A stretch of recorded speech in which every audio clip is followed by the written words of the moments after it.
영원하는 산봉우리를 정복하기 위해 오늘도 입등반을 시작해볼까요? 토크가 산으로 가는 예측 프로 영화 토크쇼 시네마운틴 시즌2 인물열정! 열정! 반갑습니다. 저는 시네마운틴의 셰파 송은이고요. 영화계의 고상돈 2022년 누구보다 열일하신 분입니다. 영화 찍었죠?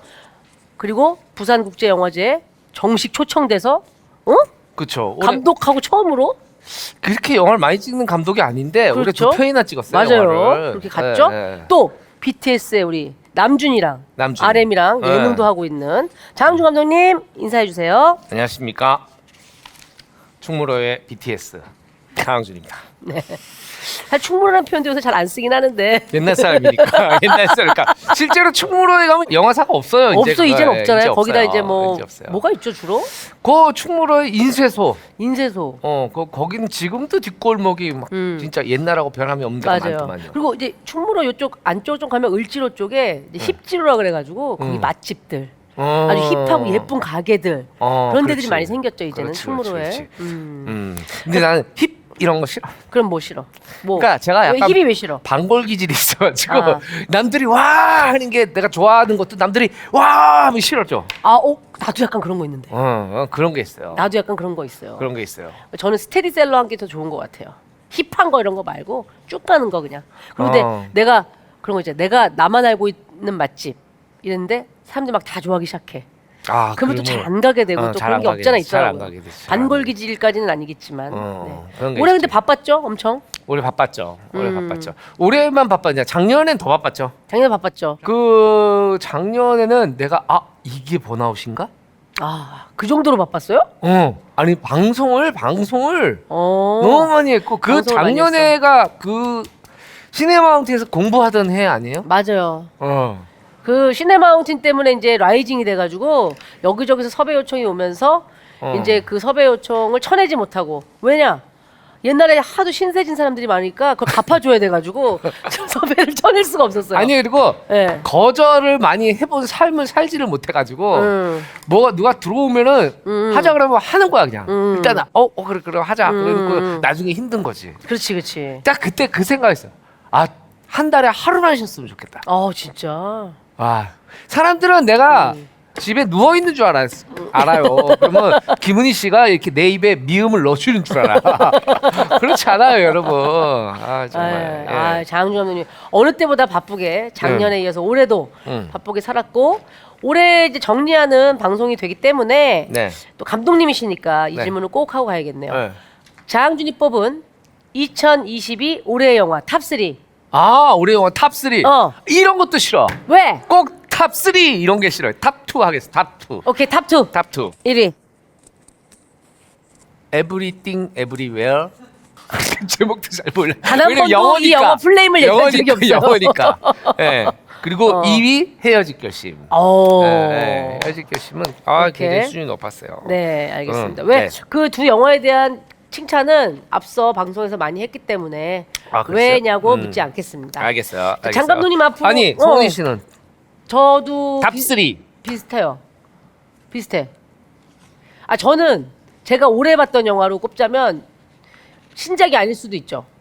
저는 오늘 소개할 영화가 약간 탑 5 안에 드는 것 같은데요. 제가 올해 봤던 영화 중에 오늘 소개할 영화 참 좋은 영화죠. 네. 진짜. 범죄수도 탑 3 안에 들겠네요.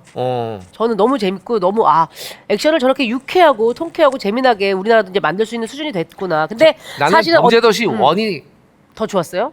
난 더 좋았어요. 왜냐면 2는 이 마동석 마형사 캐릭터가 집중되어 이때 돼 있잖아요. 네네네. 근데 원은 그 캐릭터가 신선하게 처음으로 선보였고 만들어가는 과정이 그래서 있었으니까 그런 것들이 좋았어요. 아니 근데 왜냐면 저는 2는 왜 좋았냐면 이걸 뭐 갑론을박하자는 건 아니지만 원을 뛰어넘는 영화라는 게 사실 쉽지 않잖아요. 쉽지 않지. 근데 기존에 있는 캐릭터를 해치지 않으면서 그거를 맞아. 가지고 와서 더 극대화했기 때문에 더 좋았다라고 더 보는 거죠. 그리고 맞아. 이제 한국형 액션 진짜 너무 기발하고 재밌잖아요. 그런 것들이 되게 인상적이었기 때문에 네네. 범죄도시 2도 좋았고 그렇습니다. 헤어질 결심, 범죄도시 2.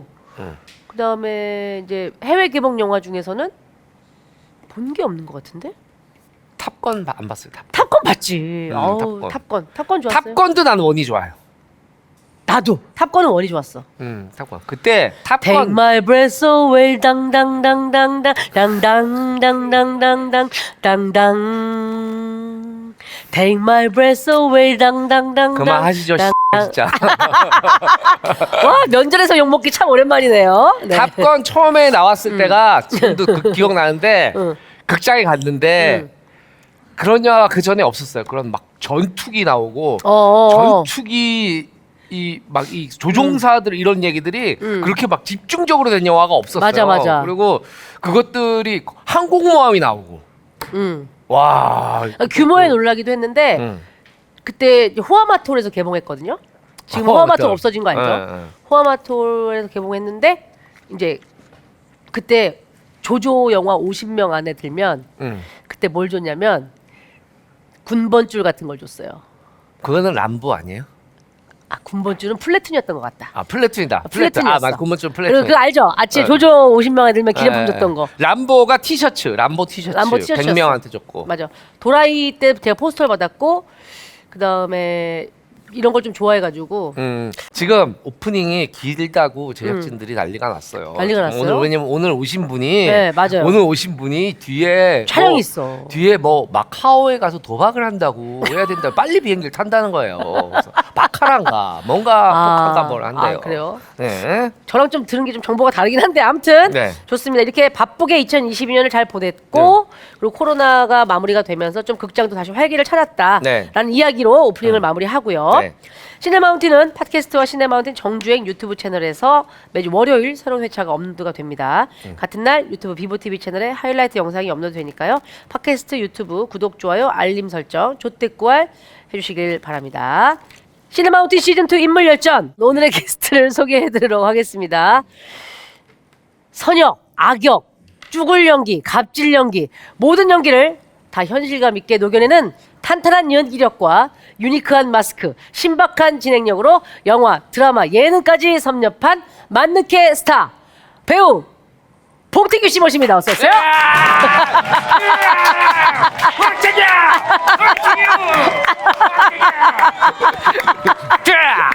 일단 우리 먼저 인사를 좀 부탁드릴까요? 시네마운틴 팬분들께. 네, 안녕하세요. 시네마우틴. 저는 이제 팟캐스트로만 들었는데 이렇게 뵙게 되어서 반갑습니다. 저는 그리고 네. 누구를 부르는 줄 알았어요. 어디예요? 이 앞에.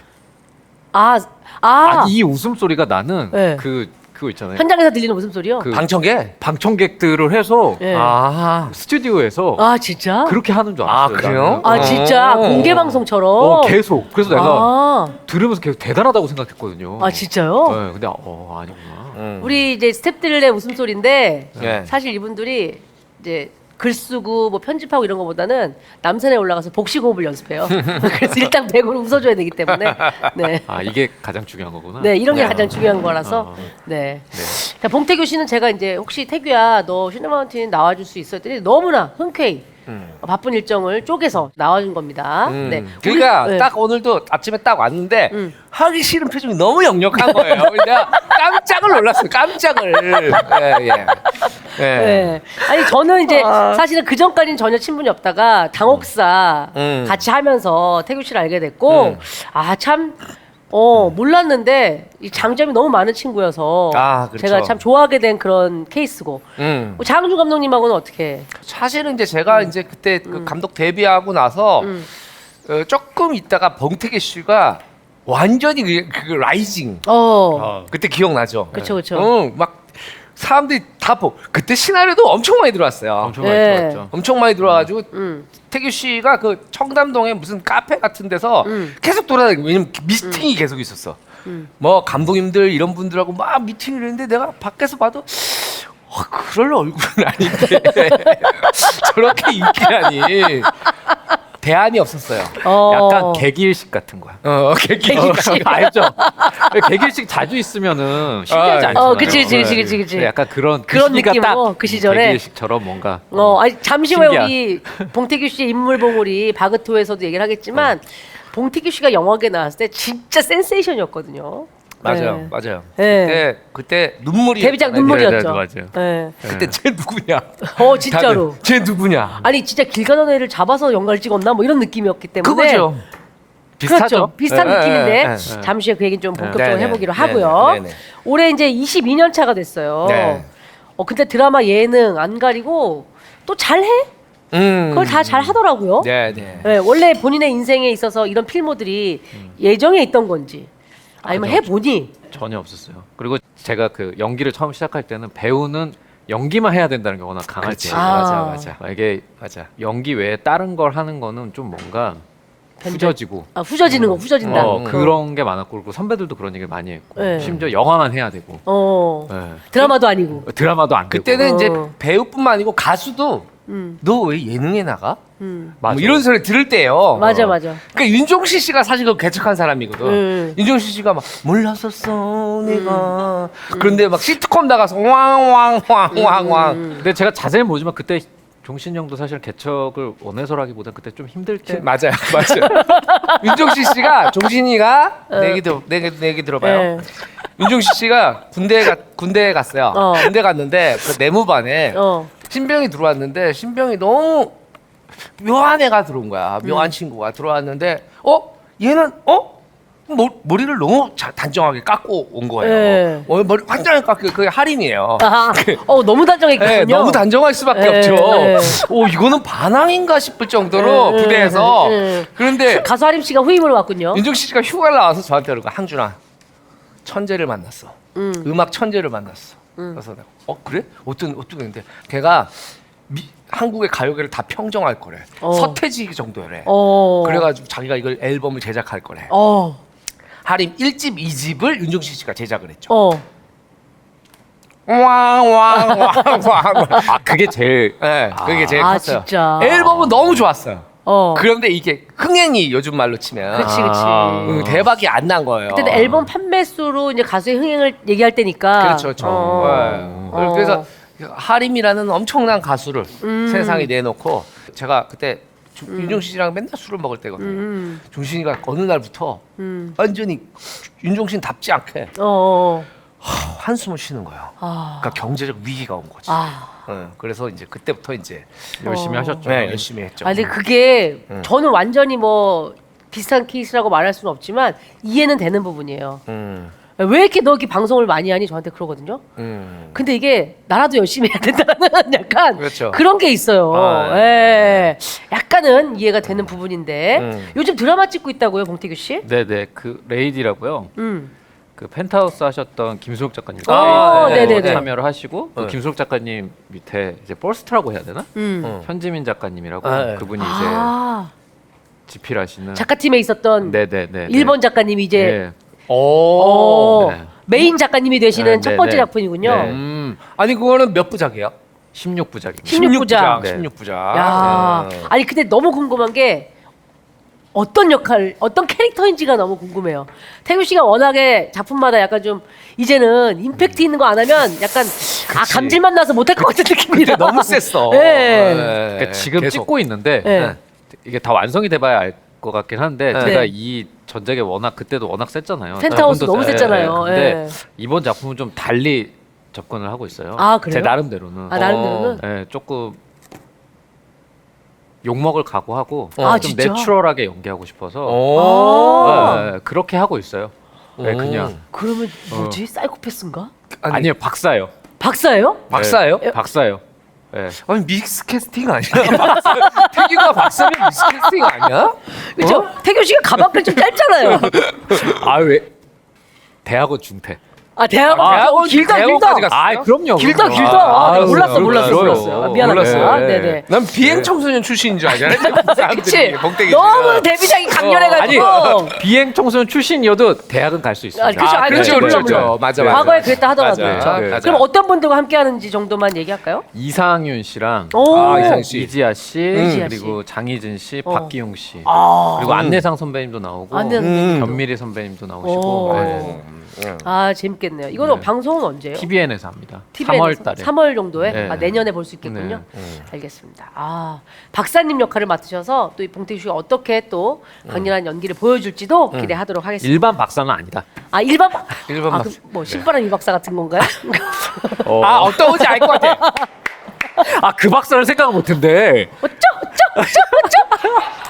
연기 좋아 미쳐. 으차다라라라. 알겠어요. 데뷔 22년 차 배우 봉태규 씨, 배우뿐만이 아니라 예능, MC, 글쓰기 능력까지 갖춘 프로 재능러로서 어떤 인생을 살아왔는지 지금부터 쭉 한번 살펴보도록 하겠습니다. 네, 봉태규 바이오그래피 봉우리 올라가 보실까요?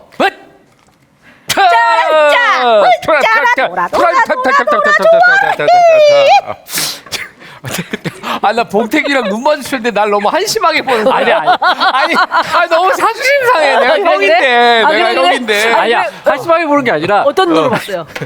아니 음악 정도 깔아줄 수 있는 거 아니에요? 아니, 없어요. 아니 그것까지 이렇게 두 분이 이분이 네, 나이도 없어. 한두 살 없어요. 먹은 게 아닌데 우리는 열악의 미를 추구해요. 자, 봉태규. 1981년 5월 서울 도봉구에서 태어난 봉태규는 어릴 때부터 애는 머리가 좋은데 좀 산만해요.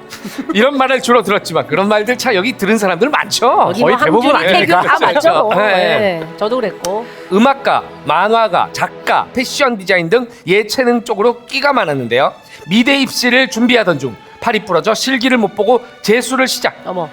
알바를 구하러 압구정동에 갔다가 영화팀에 길거리 캐스팅을 당하고 버림받은 10대들의 이야기를 그린 영화 눈물에 출연하면서 곧바로 데뷔. 아하. 야, 여기 야, 임상수 감독님의 그죠. 작품이야. 너무 강했어요. 너무 강했어요.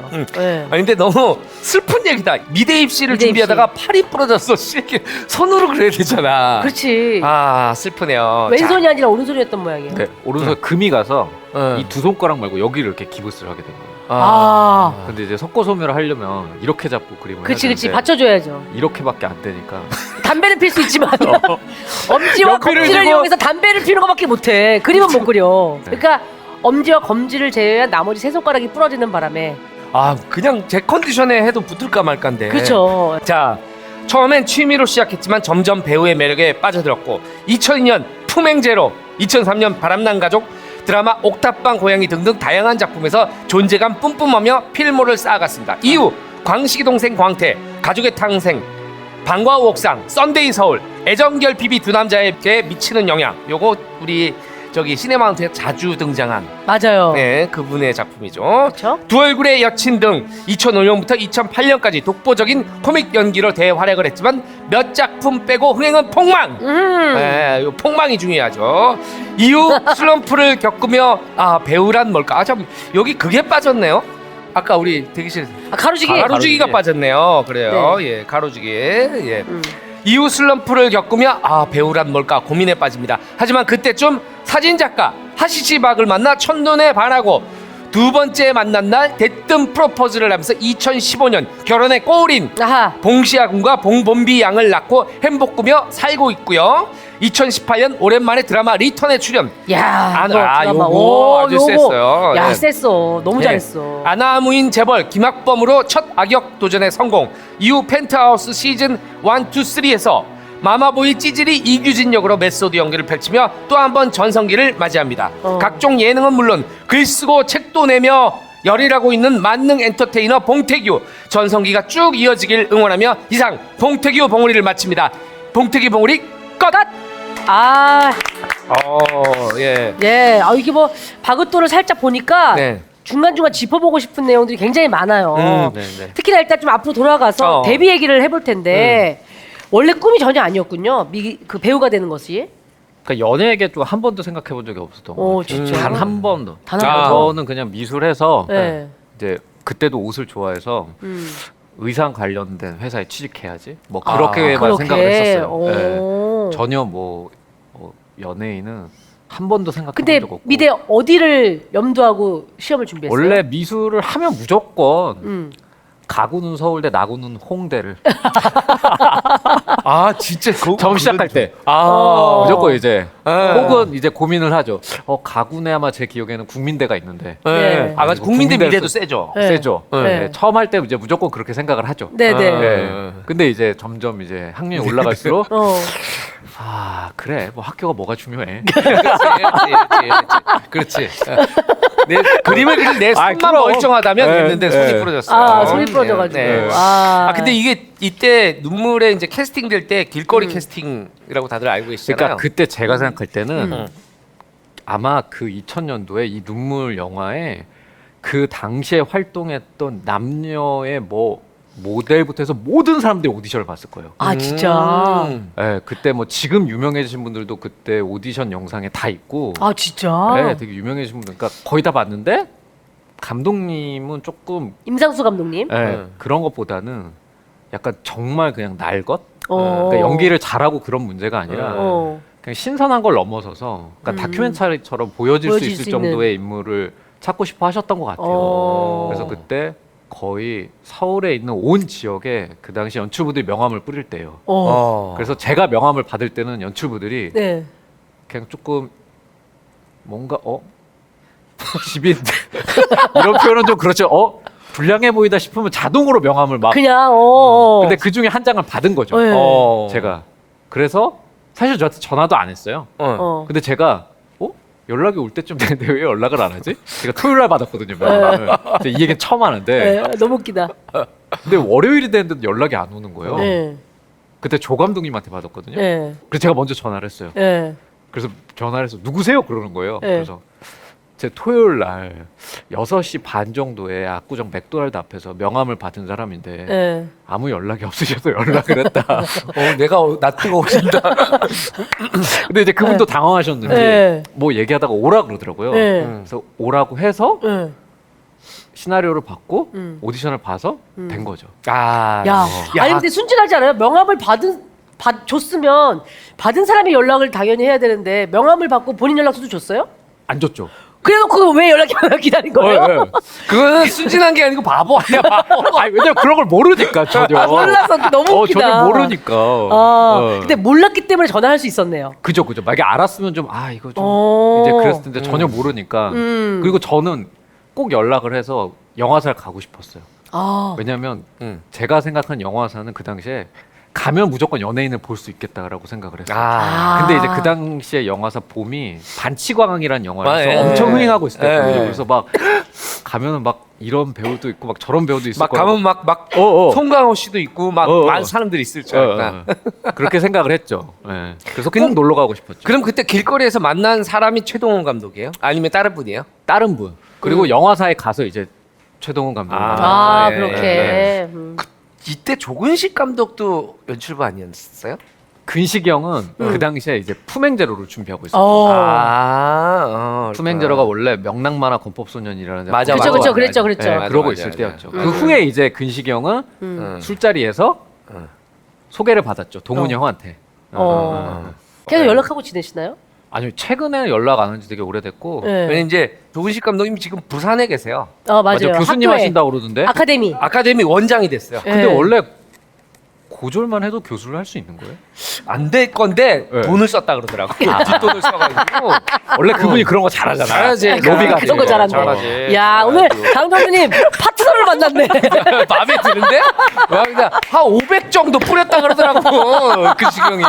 아니, 왜냐면 품행제로도 진짜 네. 돈 주고 입봉하셨거든요. 그렇죠. 그렇게 됐군요. 그때 돈 많이 알겠다. 썼어요. 아이, 그때 많이 썼지. 네. 조근식은 없어도 그냥 막 그냥 볶는구나 볼까. 네네. 진짜 말씀해주셨던 품행제로 네, 바람난 가족. 와 근데 또 옥탑방 고양이까지 이때가 진짜 좋은 작품들만 연달아서 계속 했네. 작품이 너무 좋은 것들을 막 그러니까 했어요. 다행히 그게 있었던 것 같아요. 네. 그게 이제 눈물을 했는데 눈물에 너무 연출부나 거기에 참여했던 스태프들 중에 좋은 분이 많았던 거예요. 그래서 추천을 해준 거죠. 내가 같이 해봤는데 지금은 모르겠다. 지금은 이제 이러기가 되게 쉽지 않은데 그 그쵸. 당시만 하더라도 아름아름 이렇게 뭔가 맞아요. 지인들한테 맞아요. 이 배우가 있어 뭐 이런 거 그때는 이제 있잖아요. 공개 오디션, 뭐 공고 이런 것도 잘 없었어요. 그래서 이제 뭐 내가 연극을 봤다거나 그럼 이렇게 추천해주고 그런데 그치. 그때 이제 참여했던 분들 추천을 해주고 품행제로도 동훈이 형하고 이제 동훈이 형이랑 되게 절친이 있는데 기철이 형이라고 그분이 이제 영화 아카데미 동기였는데 조근식 감독님한테 저를 추천을 한 거예요. 내가 눈물이라는 작품 했는데 이 친구가 괜찮다 해서 조근식 감독님 만났고 오디션을 봤는데 된 거고 네. 바람난 바람난 가족 가족. 감독님 저를 쓸 생각이 없었는데 네. 지겹다고 재미없다고 네. 이제 눈물할 때 스크립트 했던 누나가 네. 우연히 놀러 오라 그래서 대학로에 있는 명필름 놀러 갔다가 네. 대본을 쓱 주더라고요. 네. 그래서 이제 대본을 읽었는데 너무 좋은 거예요. 그래서 음. 너가 감독님한테 한번 먼저 얘기해봐라. 하고 제가 싶다고? 적극적으로 하고 싶다고 해서 된 거죠. 이렇게 저 봉태규 씨 지금까지 딱 들어보면 뭔가 이렇게 정식으로 뭔가 뭐 입부를 한다 그러죠. 그쵸. 정식으로 제안을 받고 이런 게 아니고 다 야매로 해가지고 그죠. 아름아름. 자기가 연락하고. 그죠. 아름아름의 아이콘. 네. 네. 사실 태규 씨 예능도 태규 씨가 이렇게 하는 걸 보고 거기에 작가들이 또 딴 데서 이렇게 해서 또 이렇게 얘기도 하고 거기에 PD님들이 너무 잘한다고 이렇게 입소문이 나고 뭐 이런 느낌 아니에요 예능도? 아 맞아 예능도 그래요. 그쵸? 네 그렇게 해서 조금씩 해서 네. 지금 하고 있는 거죠. 그러니까 네. 야 그러니까 다 야매네요. 아름아름의 아이콘이라고 하겠습니다. 자세히 아. 보면 이게 결혼도 야매로 하는 느낌이 드는데 아니 이게 그 이 아내 되시는 사진 작가분 하시지 막 네. 그분을 만나가지고 두 번째 만난 날 프로포즈를 네 그죠 그죠. 그것도 사실 정상적인 상황은 아니에요. 그러면 안 되죠. 어. 그래서 제가 얘기해요. 제가 특별한 상황이 아니라 음. 굉장히 특수한 상황이니까 만약에 이런 남성을 만나면 거절해라. 왜냐면 그 이거는 얘기까지 사실 하더라고. 왜냐면 이거는 사실은 그래, 위험하지. 위험하지. 누군지 모르는 누군지 알고. 거지. 네, 저는 근데 천만 다행으로 그런 건데 어쨌든 아니 그래서 사랑했어요. 첫눈에 반했대요. 진짜죠. 천만 아 진짜로. 그 저기 하시시박 씨도 그러니까 처음에는 몰랐죠. 처음에 몰랐다가 계속 생각이 나더라고요. 그래서 두 번째 만날 때 연애는 할 자신이 없고 얘기를 했어요. 솔직하게 결혼을 하고 싶다. 연애는 내가 못할 것 같고 왜냐면 그때 저는 사실은 결혼 안 할 다짐을 하고 있을 때였거든요.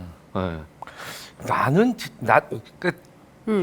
저는 되게 빨리 결혼을 하고 싶어갖고 결혼을 막 해가지고 저도 약간 어찌 보면 조금 비슷해요. 어찌 보면 그래서 딱딱 다짜고짜 나랑 결혼하자고. 김민희 씨한테. 네. 신사동에 있는 터번스빌이라는 칵테일. 터번스빌 유명했어요. 터번스빌 알죠, 알아요? 알죠. 네. 지금 없어졌죠. 네. 그래서 이제 그때 얘기하면서 제 개인적인 이제 부채 내가 살고 통장을 있는 깠다 그랬나요 그때? 다 깠죠. 어. 그다음 내 출연료 어. 그런 것들을 이제 다 깠죠. 그다음 내가 지금 살고 있는 그 당시에 전세 살았거든요. 네. 전세 보증금 이 정도 네. 그런 것들을 이제 다 얘기했죠. 그러면 이제 하시시박 씨가 얘기 듣고 이제 뭐 이렇게 돈을 빼돌렸나요? 어떻게 된 거죠? 그 이후로 그걸 근데 제가 하시박 씨의 그 답변도 되게 의외이긴 했었어요. 뭐라고 했는데? 그 자리에서 저도 좋다고.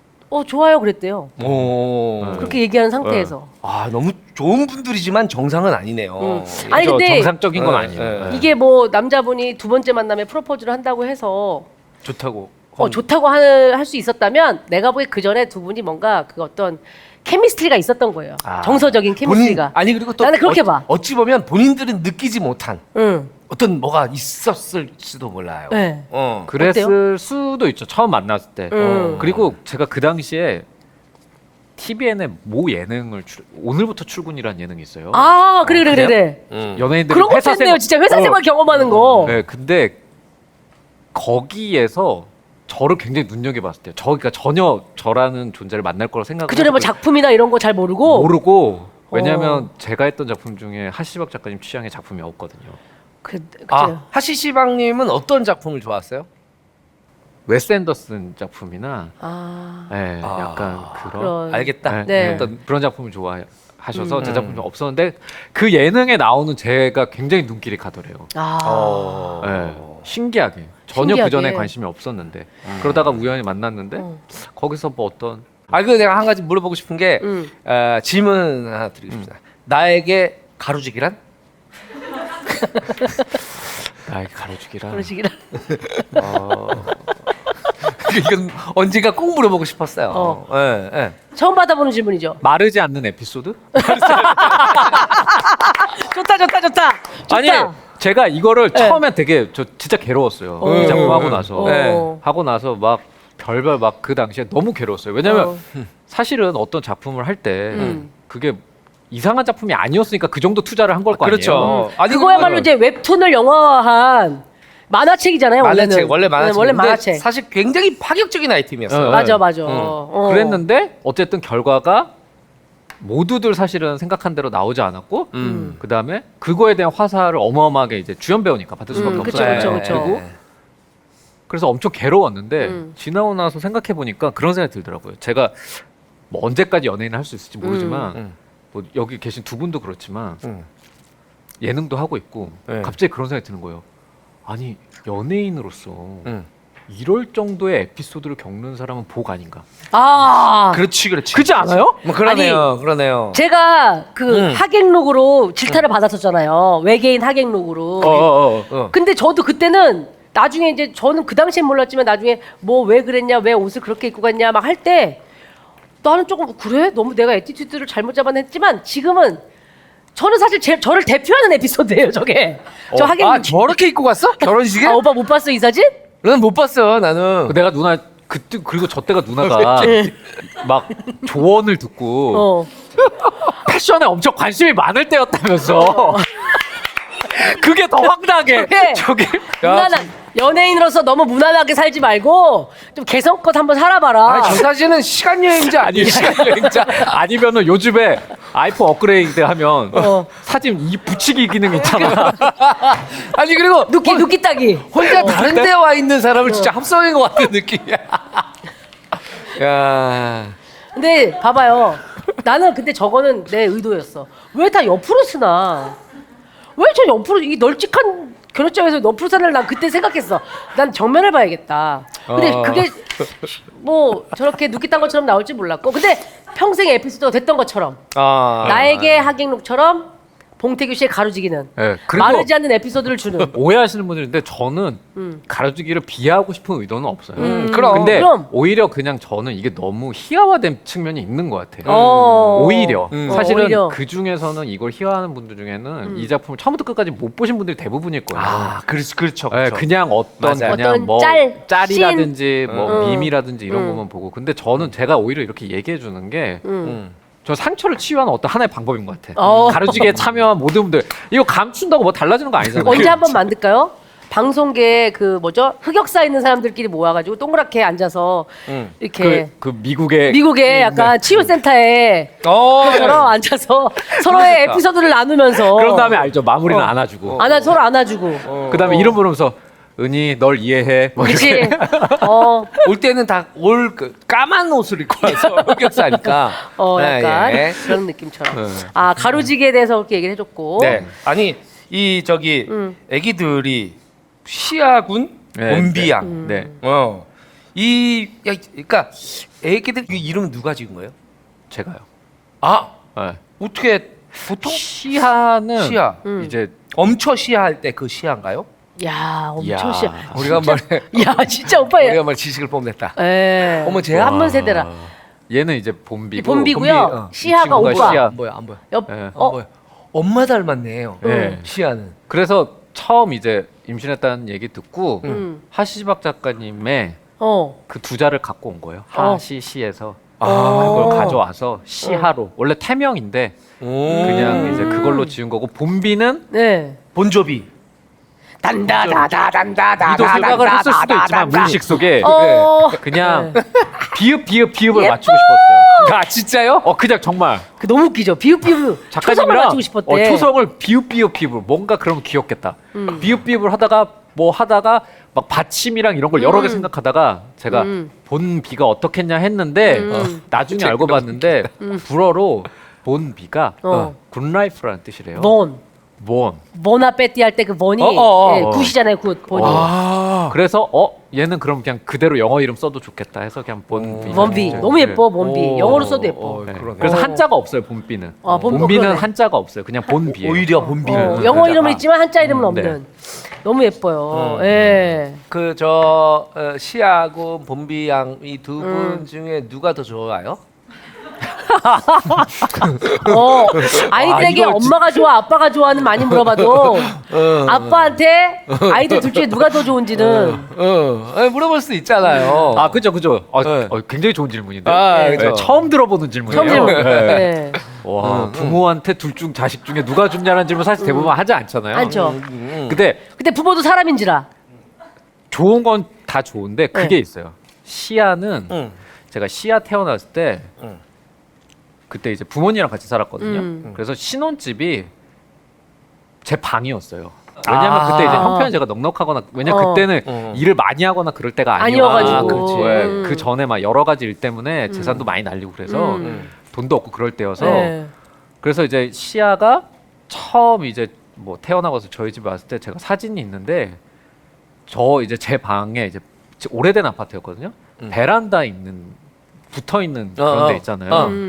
그래서 큰 이제 베란다로 나가는 창이 있잖아요. 근데 거기 위풍이 되게 심했었거든요. 그 아파트가. 근데 거기에 어쩔 수 없이 시야 자는 거를 했었어야 됐어. 해야 되는데 그게 너무 이제 마음이 가슴이 아파. 아파. 마음이 아파. 네. 그래서 그 사진을 이제 찍고 제가 항상 가지고 다니는데 그래서 시야가 태어났을 때는 한동안은 제가 뭐 일이 많거나 그렇지가 않아서 그 시야에 대한 좀 그 뭐라 그럴까? 막 애틋함. 예, 왜냐면 또 그때 아파트가 오래돼서 습하고 그래서 시야가 피부병도 걸리고 그랬었거든요. 진짜. 그래서 둘 다 똑같이 좋아하지만 시야한테 조금 더 마음이 아. 쓰이는. 그리고 봄비가 태어났을 때는 제가 아주 잘 된 다음이어서 다시 예. 막 옷 같은 거나 그런 것도 봄비는 예쁘게 입힐 수 있고 있고. 왜냐면 시야는 진짜 그래. 그 옷 하나 살 때도 엄청 고민을 많이 했거든요. 어떤 건지 네. 알겠어. 이게 쉽게 말하면 부모님들에게는 아픈 손가락. 그치. 그죠, 내가 그죠. 진짜 정말 잘해주고 싶었는데 당시 형편이 안 좋아서. 네. 자, 봉시학원 축하드립니다. 1등 당첨! 아빠 마음속에 1등 처장. 자, 봉건비 양도 앞으로 네. 좀 더 분발해 주시고요. 커서 잘하면 된다. 커서 잘하면 된다. 네. 네. 자, 아니 근데 태규 씨 이렇게 보면 오늘도 너무 예쁘게 입고 왔잖아요. 연관 검색어로 봉태규를 치면 패션, 안경, 자켓 이런 게 줄줄이 나와요. 네. 네. 근데 제가 처음 응. 옛날에 막 뵙고 막 그 이랬을 때 그때 내가 시나리오도 봉태규 씨가 뭐 까고 막 그랬어요. 근데 두 작품 거절했죠. 예. 아 진짜? 오빠가 신화를 줬는데? 어. 그 얘기 좀 해봐. 어떻게 된 아, 건데? 그러니까 처음 만난 게 어디냐면 정신이 형이 응. 자기 친구 중에 진짜 괜찮은 애가 있다는 거예요. 응. 근데 영화 감독을 하는데 어. 그때 이제 라이타리카로 나왔을 때요. 아, 예. 그러면서 소개를 시켜줬어. 그래서 청담동의 안이라고 아시죠? 아우 안을 왜 몰라? 안 알죠. 거기 안주 맛있잖아. 안주가 맛있었지 그때. 그때 정신이 형이 항준영 그때 처음 거기서 소개를 시켜줬어요. 그래서 장준 감독이 저랑 작품을 하고 싶다고 시나리오를 줬는데 제가 그때는 진짜 시나리오가 많이 들어왔을 때였어요. 진짜 그때는 아니 내가 주변에서도 줘봤자 걔는 지금 스케줄도 안 되고 와. 그러니까 지금 우와. 상상하는 거 이상해요. 어. 상상하는 거. 그랬더니 내 앞에 내가 신화를 줬는데 그 아닌가 거기서 신화를 봤더니 바닥에 던지더라고. 그래서 내가 그랬어? 이건 좀 심한 거 아닌가 어. 했는데 그래서 저는 또 마음이 약해서 다시 주었어요. 아 그죠. 항준이 성품이 있으니까. 그죠. 좋은 성품이니까 네, 항준이는. 주워서 저한테 다시 주고 막 그럴 때였거든요. 네. 근데 얘 다시 던지면 내가 근데 그런 저의 호의 때문인지 응. 첫날 보자마자 술에 취하시더라고요. 아 진짜. 그래서 아직도 기억나는 게 네. 종신이 형이 네. 실어서 택시에 실어서 보냈어요. 형을. 아무리 네. 작품이 좋아도 그런 감독하고 일하고 네. 싶지 않을 것 같은데. 네, 그랬고 어쨌든 그때 일종의 이제 택배를 한 거죠. 그러고 그다음에 그 다음 작품 제 아직도 기억나요. 드라큘라 소재로 시나리오 그때 쓰셨잖아요. 이제 그 구미호 구미호였나?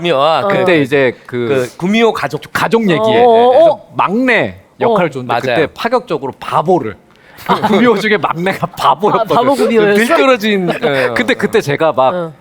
이제 너무 코미디 장르만 하고 있을 때여서 네. 아 이거 좀 다른 거 해야 될 때라고 고민할 때여서 네, 그래가지고. 근데 형이 태규야 내가 정말 너를 생각하면서 시나리오 썼다는 거예요. 근데 항준영에 대한 호감은 항상 있었어요. 그리고 저는 이제 항준영이 능력이 있는 감독이라는 걸 알았기 때문에 너무 기대를 하고 봤는데 바보야. 근데 얼마나 안타까워요. 왜냐면 너무 이 형에 대한 호감과 막 그 네. 기대 나를 그러니까 생각하고 막 그때 우리 서로에게 느꼈던 호감으로는 아무거나 줘도 할 할 기세예요. 때 아, 그다음에 진짜. 막 형이 막 그랬어. 내가 너를 진짜 변신을 시켜주겠다고 했는데 그러니까 변신이 좀 달랐던 거야.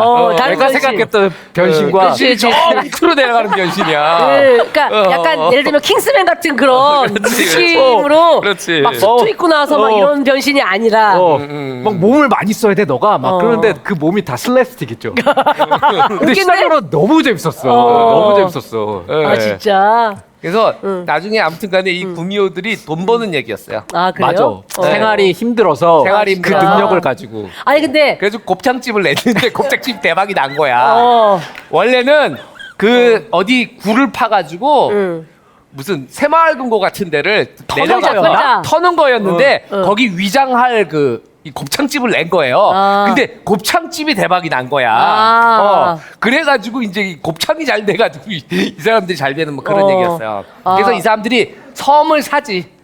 마지막에 돈을 많이 벌어서 섬을 사요. 섬을 사서 인간들이 침범하지 않는 그 여우들의 구미호랜드를. 그럼 떠나면서 끝나는 그런 얘기였죠. 약간 극한 직업에.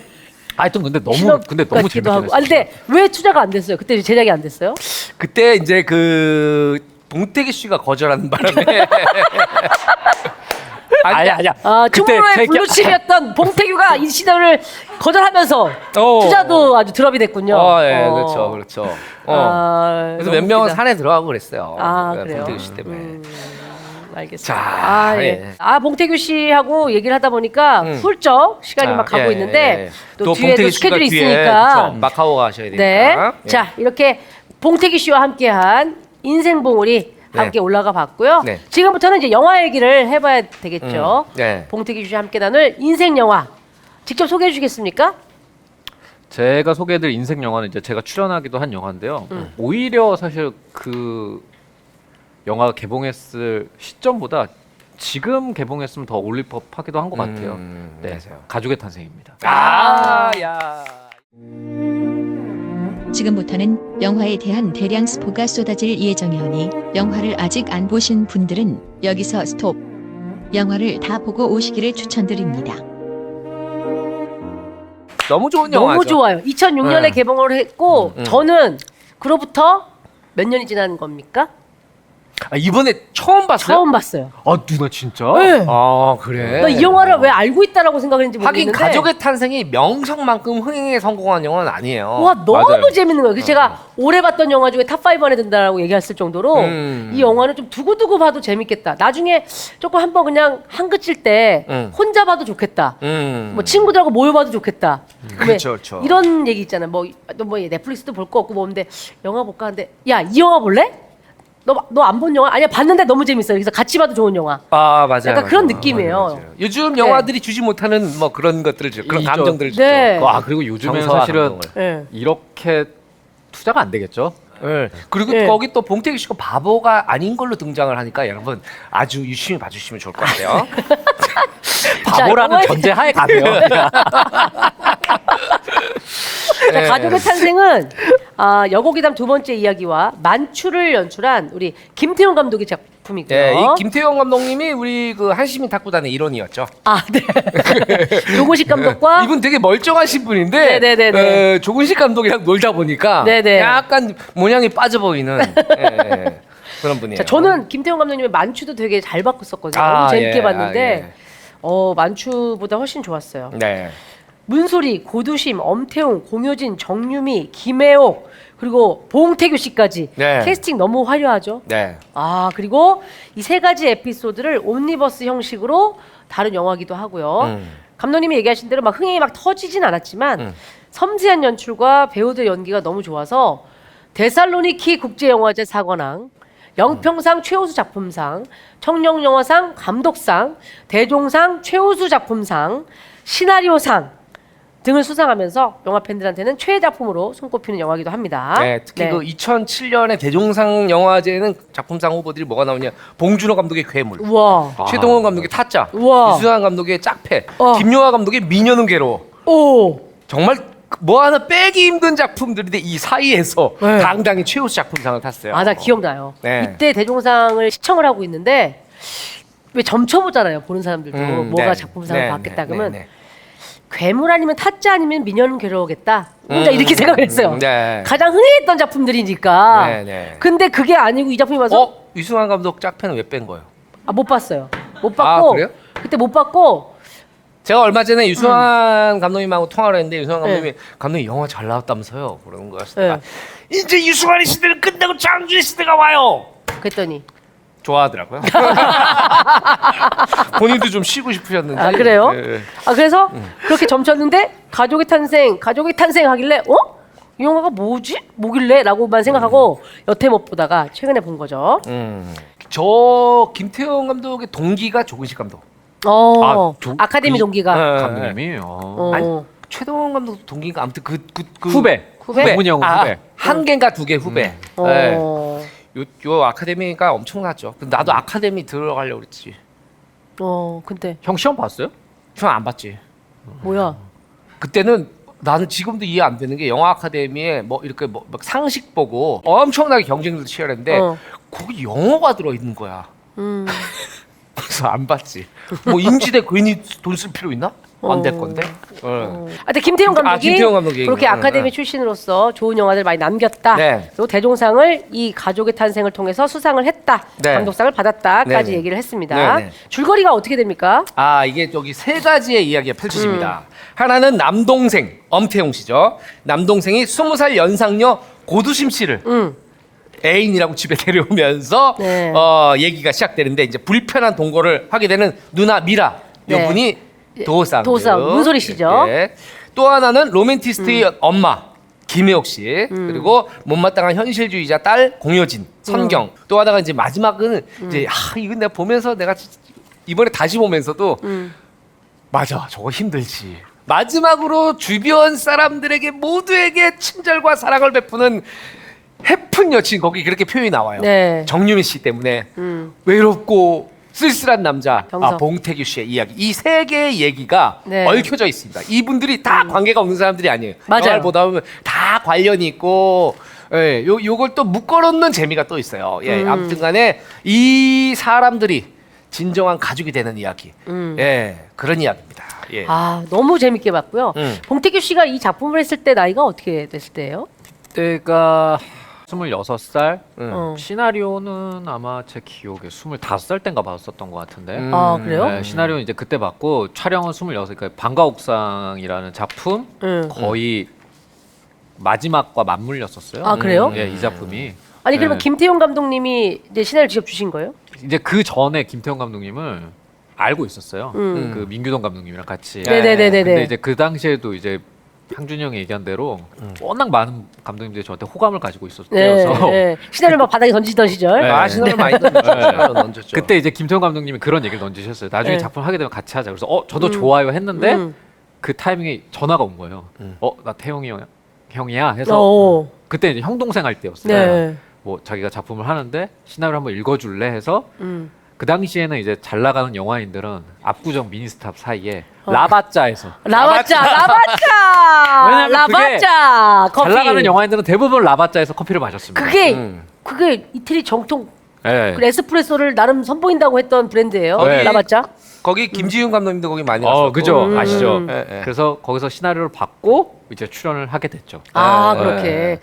이 김태형 감독이 일반 관객분들은 이제 탕웨이 남편으로 많이 알고 계세요. 네, 근데 당연히 남편. 김태형 감독님을 아는 사람들, 이 영화계 사람들은 탕웨이 남자 보는 눈이네.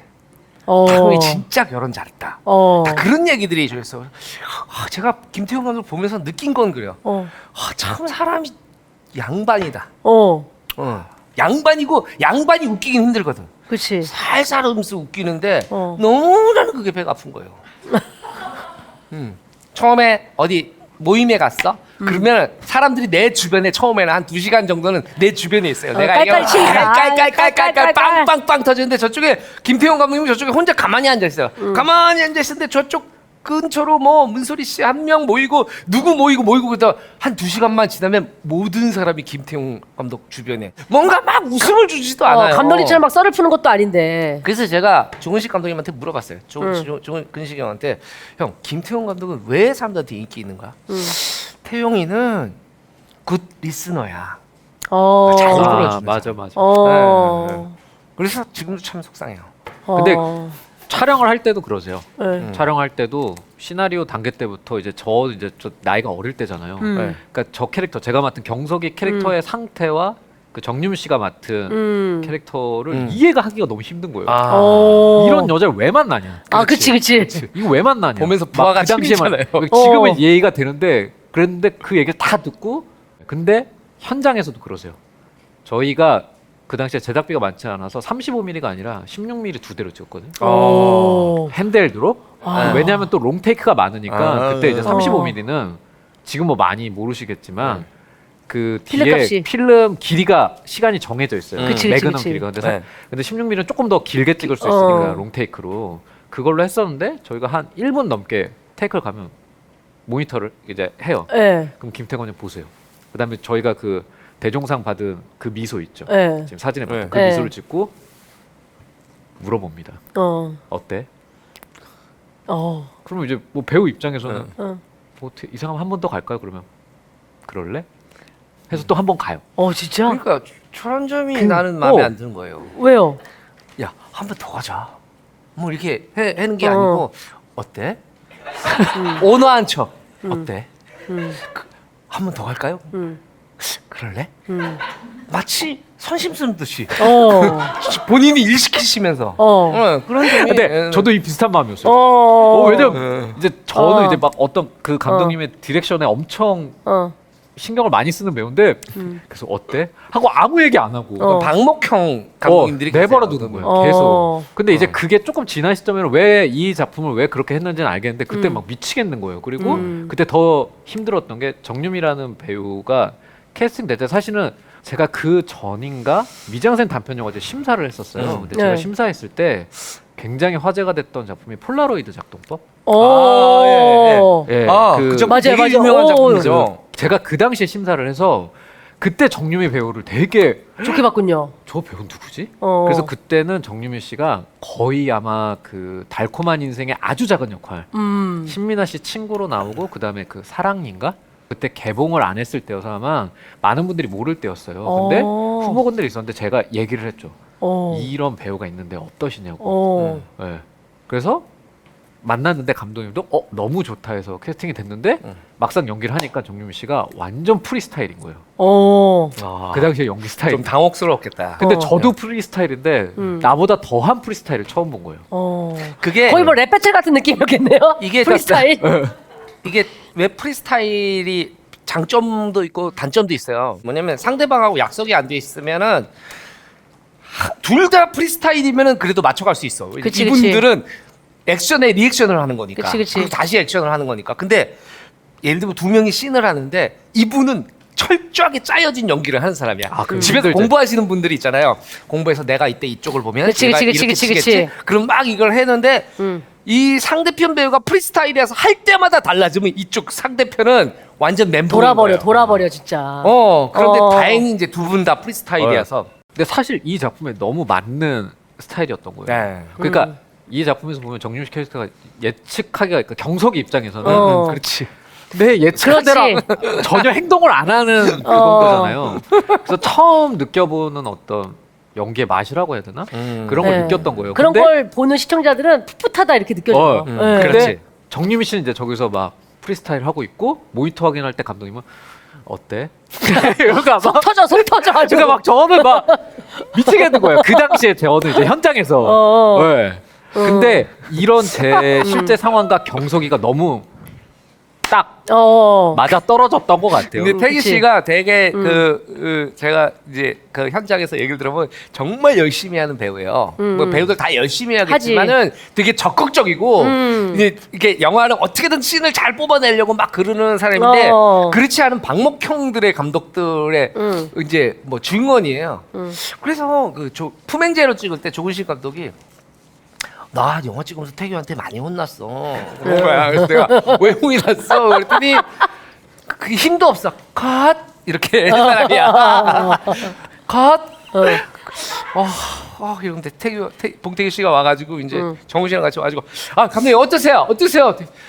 이거 아무리 봐도 모르겠어. 뭐 이러고 있으니까 그러니까 한 번 더 가요. 이게 좀 이상하구만. 이래가지고 진짜? 뭐 이래가지고 또 가고 그때 이제 승범형이랑 했는데 저희들끼리 맞다. 그랬어요. 네. 품행제로는 저랑 승범형이 60% 정도는 연출을 했다. 두 명이 이제 조근식 감독님은 박목형인데 이런 박목형. 계속 우리가 뭔 얘기를 하잖아요. 감독님 이거 우리가 이렇게 해서 이렇게 하고 이렇게 할게요. 그러면 감독님은 이렇게 웃으시면서 그래 해요. 모니터 하긴 해. 감독님 어때요? 뭐 좋은 것 같은데? 에이 그렇게 얘기하면 안 되지.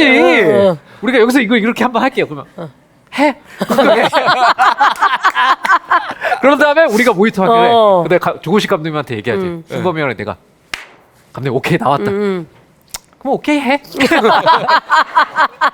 제가 현장에서 본 장항준 감독님은 약간 좀 독특한데 뭐 완전히 디렉팅을 막 딱 이렇게 정확하게 하는 감독님도 아니고 그렇다고 방목형도 아니에요.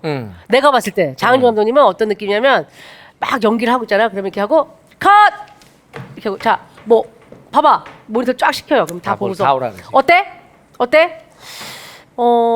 그러면 이제 우리 같이 오픈더더 했던 이순원 배우가 감독님 이거 제가 한 번만 더 하고 싶은데요. 그러시던지 해라는 얘긴지 말라는 얘긴지 해볼 테면 해봐라. 그러시던지 배우가 한 번 더 가자면 더 가야죠. 네. 근데 아무리 내가 딱 좋아도 뭐 돈이 더 드는 것도 아니고 뭐 시간이 쪼이긴 하지만. 근데 왜 그렇게 그러시던지는 약간 그러시던지는- 혹시 삐지신 거예요? 한 번 더 가자 그래서? 그때 순원이가 내 요구르트를 먹었어요. 점심 때 나온 요구르트를. 아니 근데 중요한 건 그건 것 같아. 조근식 감독님 됐든 김태형 감독님 됐든 놓치지 않는다는 거죠. 그렇지. 무조건 내버려 두는 게 아니라 다 왜냐면 중심이 그럼- 있는 거죠. 연출의 가이드가 있는 거죠. 그 안에서 진짜 그럼. 절묘하게 절묘하게 방목을 해. 우리는 모르지 하는 동안은. 그렇죠. 네. 절묘한 방목. 네, 중요한 것 아무튼 같아요. 네. 박목형 감독들에 대한 얘기 나왔었고요. 네. 자, 이 작품은 김태형 감독님 친구가 라디오를 들었는데 내용이 뭐 그런 거였대요. 한 여자가 자기 오빠 내외 부부와 오빠 부부랑? 같이 살게 됐는데 어. 올케가 아기를 가질 수가 없었대요. 어허. 그래가지고 근데 이제 오빠는 너무 애를 원하는 거야. 그래가지고 오빠가 그 아내와 여동생의 반대를 무릅쓰고 한 여자아이를 입양했어요. 근데 문제는 뭐냐면 이 아기가 온 바로 다음 날 오빠가 교통사고로 세상을 떠난 거예요. 애를 입양했는데. 어머 너무 기구하다. 그래서 그런 사연을 이제 들었다는 얘기를 듣고서 혈연이 아닌 새 여자가 함께 살면 어떨까? 그리고 그 입양된 소녀가 커서 결혼할 남자를 집에 데려왔을 때 봉태기를 데려올까? 그런데 그런 거네, 왔는데 진짜. 아빠는 없고 엄마들 2명만 있으면 어떨까? 이런 호기심으로 이 영화를 이제 쓰기 시작했다고 그러더라고요. 그래서 결국 마지막에 이제 정유미 씨가 왔을 때 문소리 씨와 고두심 씨에게 엄마라고 부르잖아요. 둘 다. 둘 모두에게 엄마라고 얘기하잖아요. 이게 제가 사실 이런 영화를 좋아하는 이유가 그 이태리 영화 중에 안토니아스 라인이라는 영화 있어요. 그 영화 지금 보기 힘들 걸? 왜? 이상입니다. 왜? 요즘에 그런 옛날 자료가 없어서요? 옛날 너무 옛날 제3세계 영화들은 어디 가도 찾기가 힘들어요. 근데 그 영화는 모계 사회에 대한 이야기예요.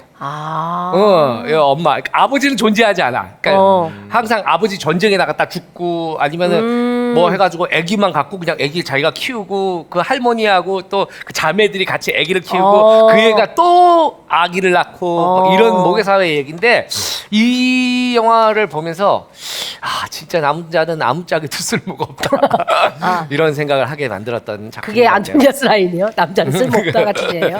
네, 그 안토니아스 라인은 진짜 그래요. 되게 유명한 작품으로 알고 있는데 나중에 한번 봐야겠네요. 네. 자 그러면 우리 이제 가족의 탄생 스토리를 짚어보면서 또 지금 오늘 나와 있는 봉태규 씨가 맡았던 경석의 역할도 굉장히 인상적이거든요. 이거 진짜 봉태기 씨에게 맞춤이죠. 네, 한번 저걸 딱 누가 하겠어요? 네. 명장면과 함께 이야기를 짚어보면서 이야기를 나눠보도록 하죠. 네. 꼭 가족의 탄생을 보시고 이 방송을 들으시기를 추천합니다. 첫 번째는 미라 이야기로 시작을 하는데요. 문소리 씨죠. 문소리 살던 집에 연락이 끊겼던 동생 형철, 엄태웅 씨가 맡았던 역할인데요. 형철이 찾아오게 됩니다. 근데 결혼 누나 잘 지냈어? 너 진짜 어떻게 살았어? 막 이런 얘기들을 하고 있는데 나 결혼했잖아. 이게 약간 이런 진짜 한국 사회에서 잘 보기 힘든 딱 그런데 싹 화면 안에 등장하는 게 고두심 씨가 고두심 선생님이 등장을 하죠. 그 동생의 이제 아내죠. 아내죠. 예. 그럼 이게 잠깐만 이게 호칭을 뭐라고 해야 되는 거죠 원래? 동생의 아내를 뭐라고 해요? 올케. 올케인데 뭔가 좀 노숙한 느낌의. 첫 장면부터 빵 터져요 이거는. 이 작품은. 근데 지금 보니까 진짜 고든 선생님 되게 젊다. 젊었어요. 저 때도 선생님이었는데. 그렇죠. 우리한테는 선생님이었는데. 그렇죠. 나도 되게 젊네. 그리고 저 문소리 씨의 당황한 표정. 문소리 씨 이럴 때 너무 순수하지 않아요? 지금도 뭐. 그래? 나한테 막 하던데. 자, 눈 하나 네. 결혼했어 하면서 등장할 때 관객들은 모두가 막 헉 하는 생각을 했을 거예요. 그렇죠? 네. 예. 그리고 나이 많은 꽃뱀한테 걸린 건가? 뭐 이런 상상을 하게 되잖아요. 이게 태규 씨도 이 아내분 집에 처음에 갔었을 거 아니에요. 네네. 그때 어땠어요? 그 집에서 받아들이. 집은 아니고 밖에서 처음 만났는데 약간 장인어른이 약간 소리 누나 같은 반응이었던 것 같아요. 되게 당혹스러워하시는. 당황하면서 당혹스러워하시고 뭐 결혼한다고 이런 네. 느낌. 그리고 제가 알기로는 저 당시에 작가님이 아마 해외에 나가서 일을 하려고 본인 스스로 좀 준비하고 있었고 그 다음에 장인어른은 그렇게 뭔가 일에 매진하는 딸의 딸의 모습을 보면서 굉장히 그거에 어. 많은 만족감을 느끼고 있는 상태였는데 결혼을 한다고 하고 네.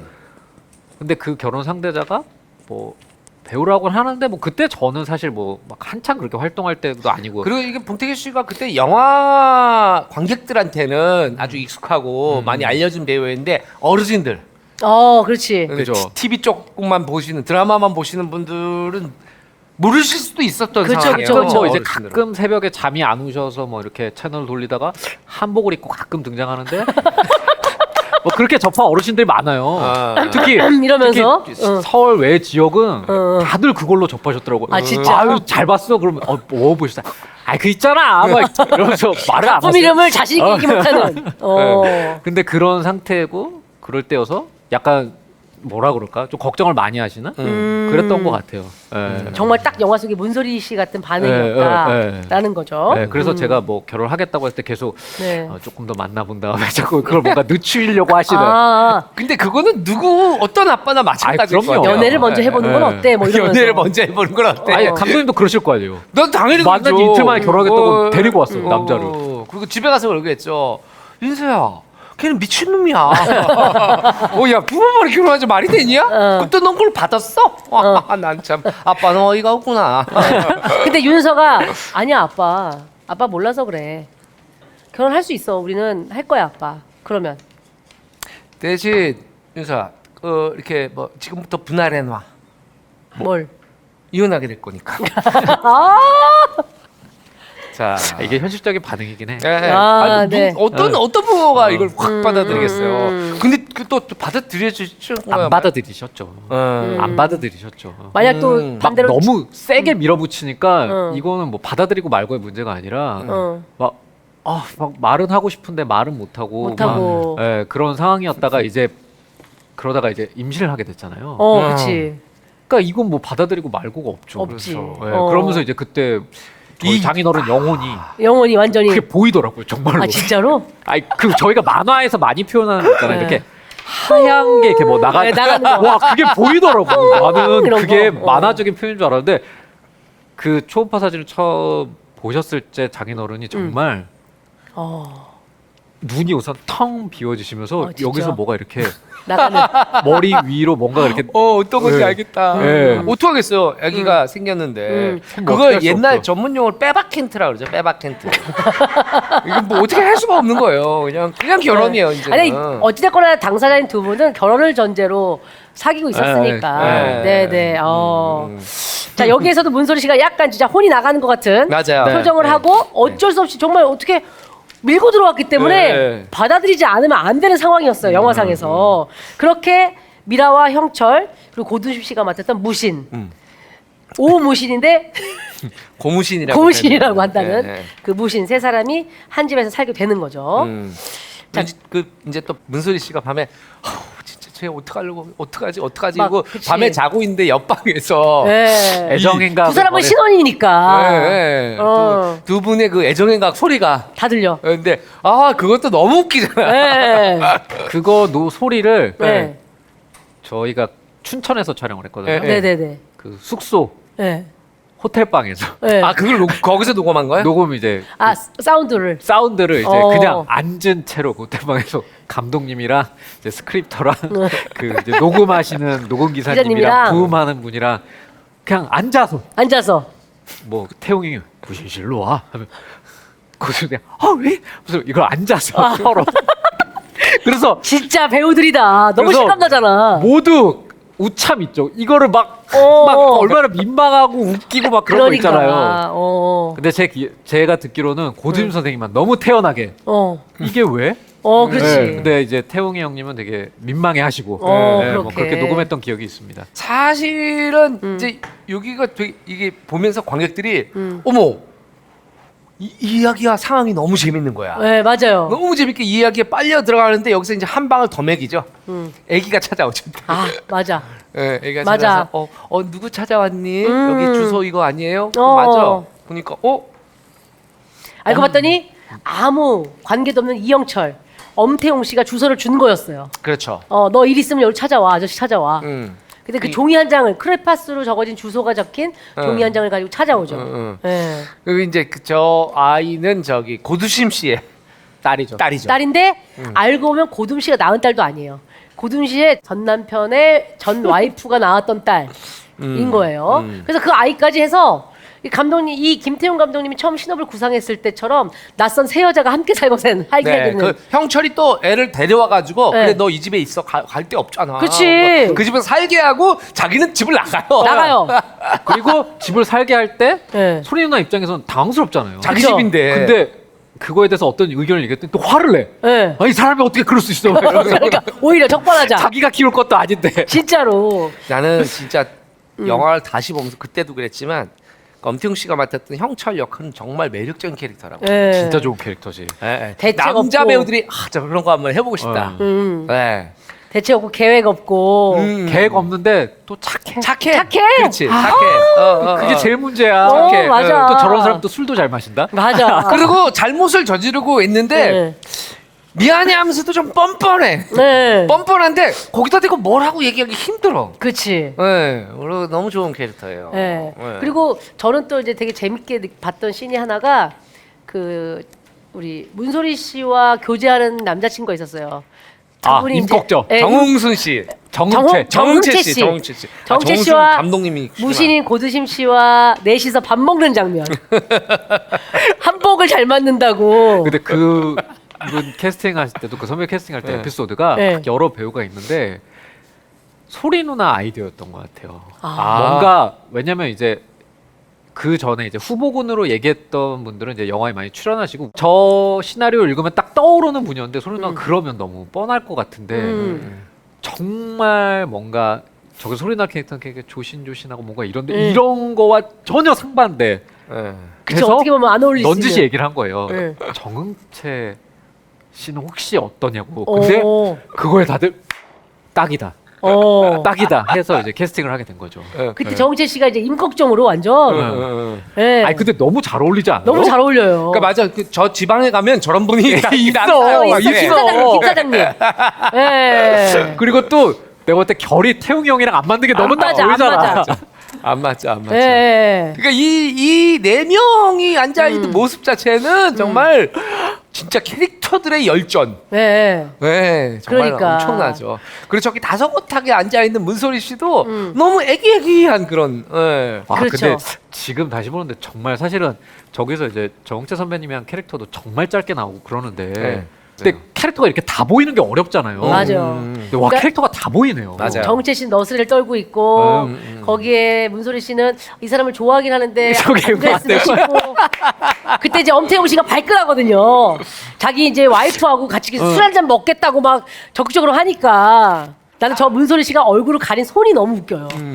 저런 분들 있잖아요. 네. 예전에 네. 누나들 중에. 맞아요. 저기에서 이제 미묘하게 표현이 되긴 하는데 엄태웅 씨와 문소리 씨가 남매로 나오잖아요. 네. 근데 이 남매의 그 묘한 관계? 그냥 오롯이 우리가 알고 있는 일반적인 그렇죠, 그런 건 남매의 아니지. 관계가 아니라 이 남매는 무슨 관계지? 혹은 이 남매는 혹시 정말 혈연의 남매야? 오. 아니, 그런 그거는- 생각을 할 수도 있고. 그러니까 그럴 여러 수도 가지 있다. 생각이 들게끔 하는. 그럴 수도 있네. 네. 그러니까 어. 그냥 그 모든 설정들이 다 드러나진 않지만 그런 묘묘한 것들이 다 있는 것 같아요. 네. 행동들을 맞아요. 보면 맞아. 그냥 우리가 알고 있는 일반적인 남매의 모습은 또 아니거든요. 그렇지. 네. 아 그리고 이제 전화로 이제 김 사장하고 풀고 나서 마당에서 막 누나 아이 누나 하고 막 이렇게 막 장난치잖아요. 막 간지럼 피우면서 그럴 때 고두심 씨가 넘어지는데 난 저 그 장면도 너무 웃겨요. 저거를 진짜 여러 번 찍으셨어요.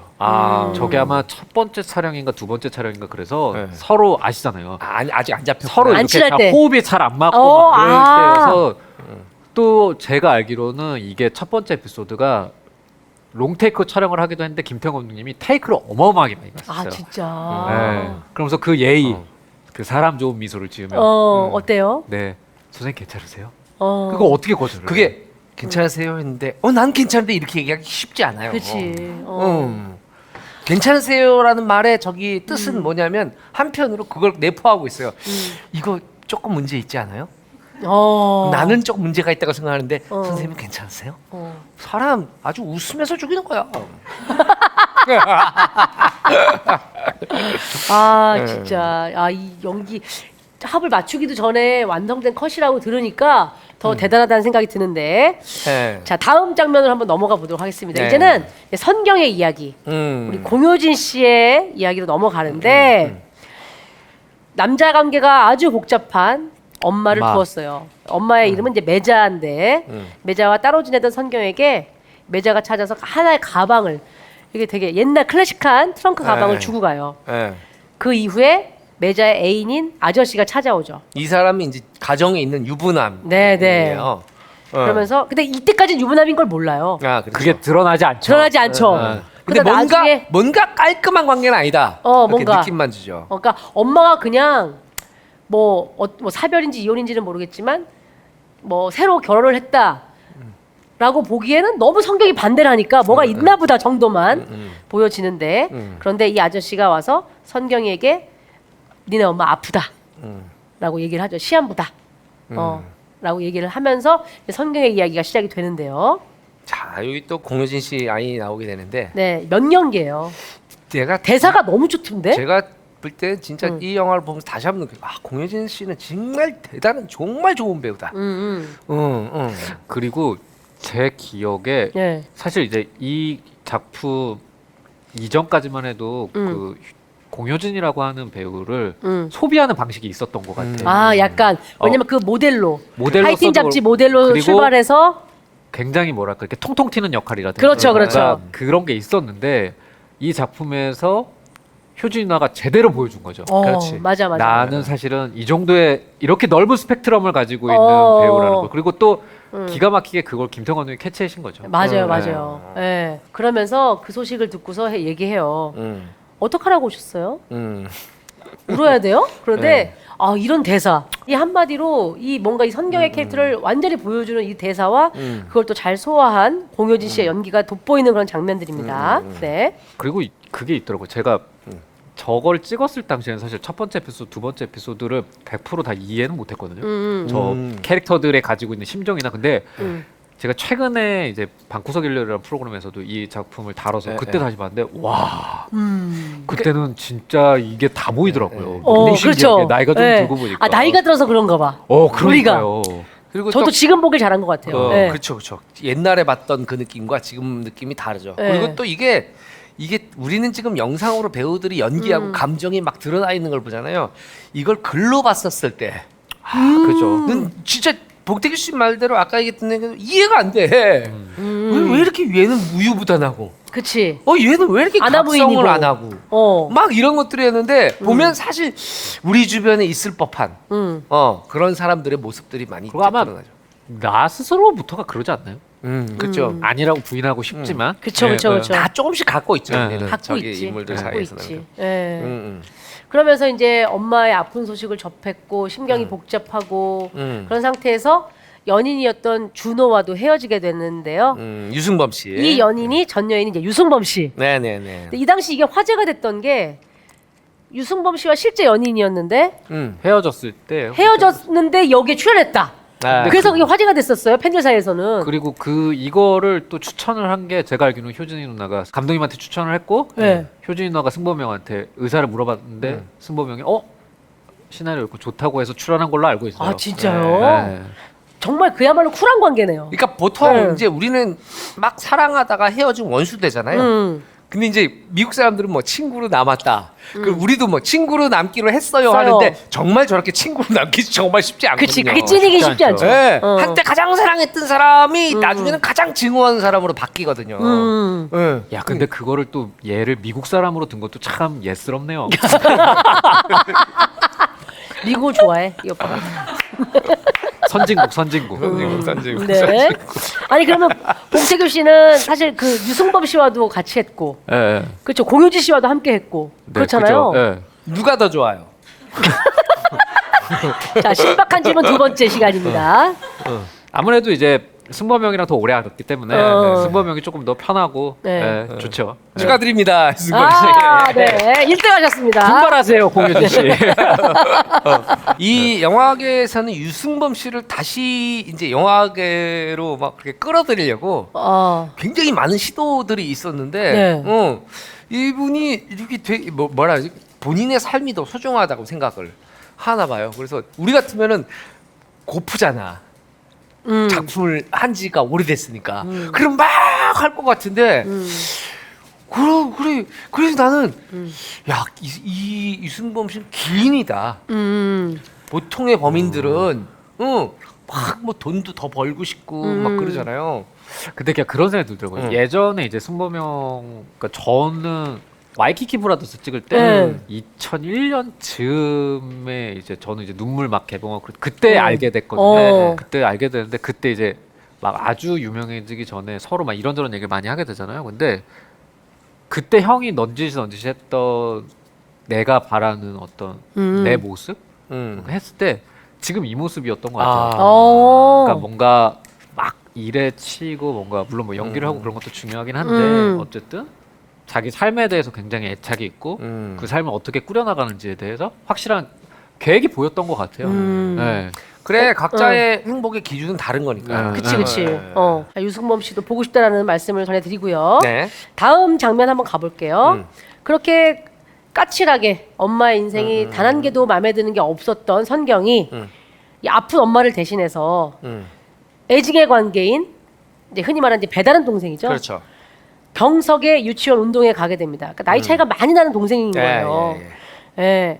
선경은 경석을 항상 까칠하게 대하지만 사실은 내가 봤을 때는 어떤 느낌이었냐면 얘도 안타까운 거야. 그렇지. 얘를 보면서 나를 보는 약간 그런 얘한테도 외로움이 느껴지는 그러니까 그러면서 뭔가 경석과 성경의 서사를 쭉 보면 뭔가 마음이 뭔가 짠하기도 하면서 되게 흐뭇해지는 부분이 게 있어요. 예. 그러니까 막 밀려드는 감동은 아닌데 뭔가 천천히 적게 되는 그 서로 좀 뭔가 이렇게 좀 외로운 거죠. 그렇죠. 외로운 두 사람이 동병상련의 감정을 느끼고 좀 가까워지는 것들. 그러니까 엄마가 유치원에 가줘라 운동회니까. 그러니까 그리고 거기 이때만 해도 이 사람이 봉태규 씨일 거라는 걸 상상을 못 하잖아요. 이 영화의 엄청난 어린 반전이죠. 경석이. 그러니까 봉태규 씨 아역인 거죠, 이 아이가. 네, 이 그렇죠.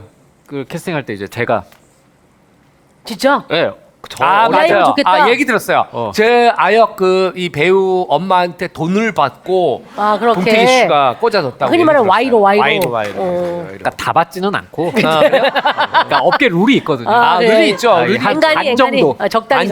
반 정도 리턴이라고 그러거든요. 네, 아니 근데 리턴으로. 생각보다 덜 이 받았네. 아이가 내 아역을 했으면 좋겠다라고 왜 생각했어요? 그냥 저 어릴 때 어떤 모습이 보이더라고요. 그냥 아주 어릴 때 그리고 그냥 영상 몇 개를 봤는데 너무 그냥 경석이 같았어요. 진짜. 그래서 했으면 좋겠다라는 생각을 했어요. 그러니까 아이가 되게 귀엽게 생겼는데 막 밝게 잘생긴 귀여운 얼굴이 아닌 그런 느낌. 밝게 귀엽지 않아. 그러니까 뭔지 알죠? 어린 아이들 중에서도 그래요. 해맑게 밝은 어린이들이 있고 그 가운데서도 뭔가 이렇게 작은 슬픔이 느껴지는 부분들이 있는데. 그러니까 뭔가 그 어른들 표현을 그러니까 퉁퉁 부어 있다 그러잖아요. 삐져 있고 그래, 뭔가 약간 애들하고 못 어울리고 이런 게 있었죠. 통통증이 나 있는. 좀 심술이 나 있기도 한 것 같기도 하고.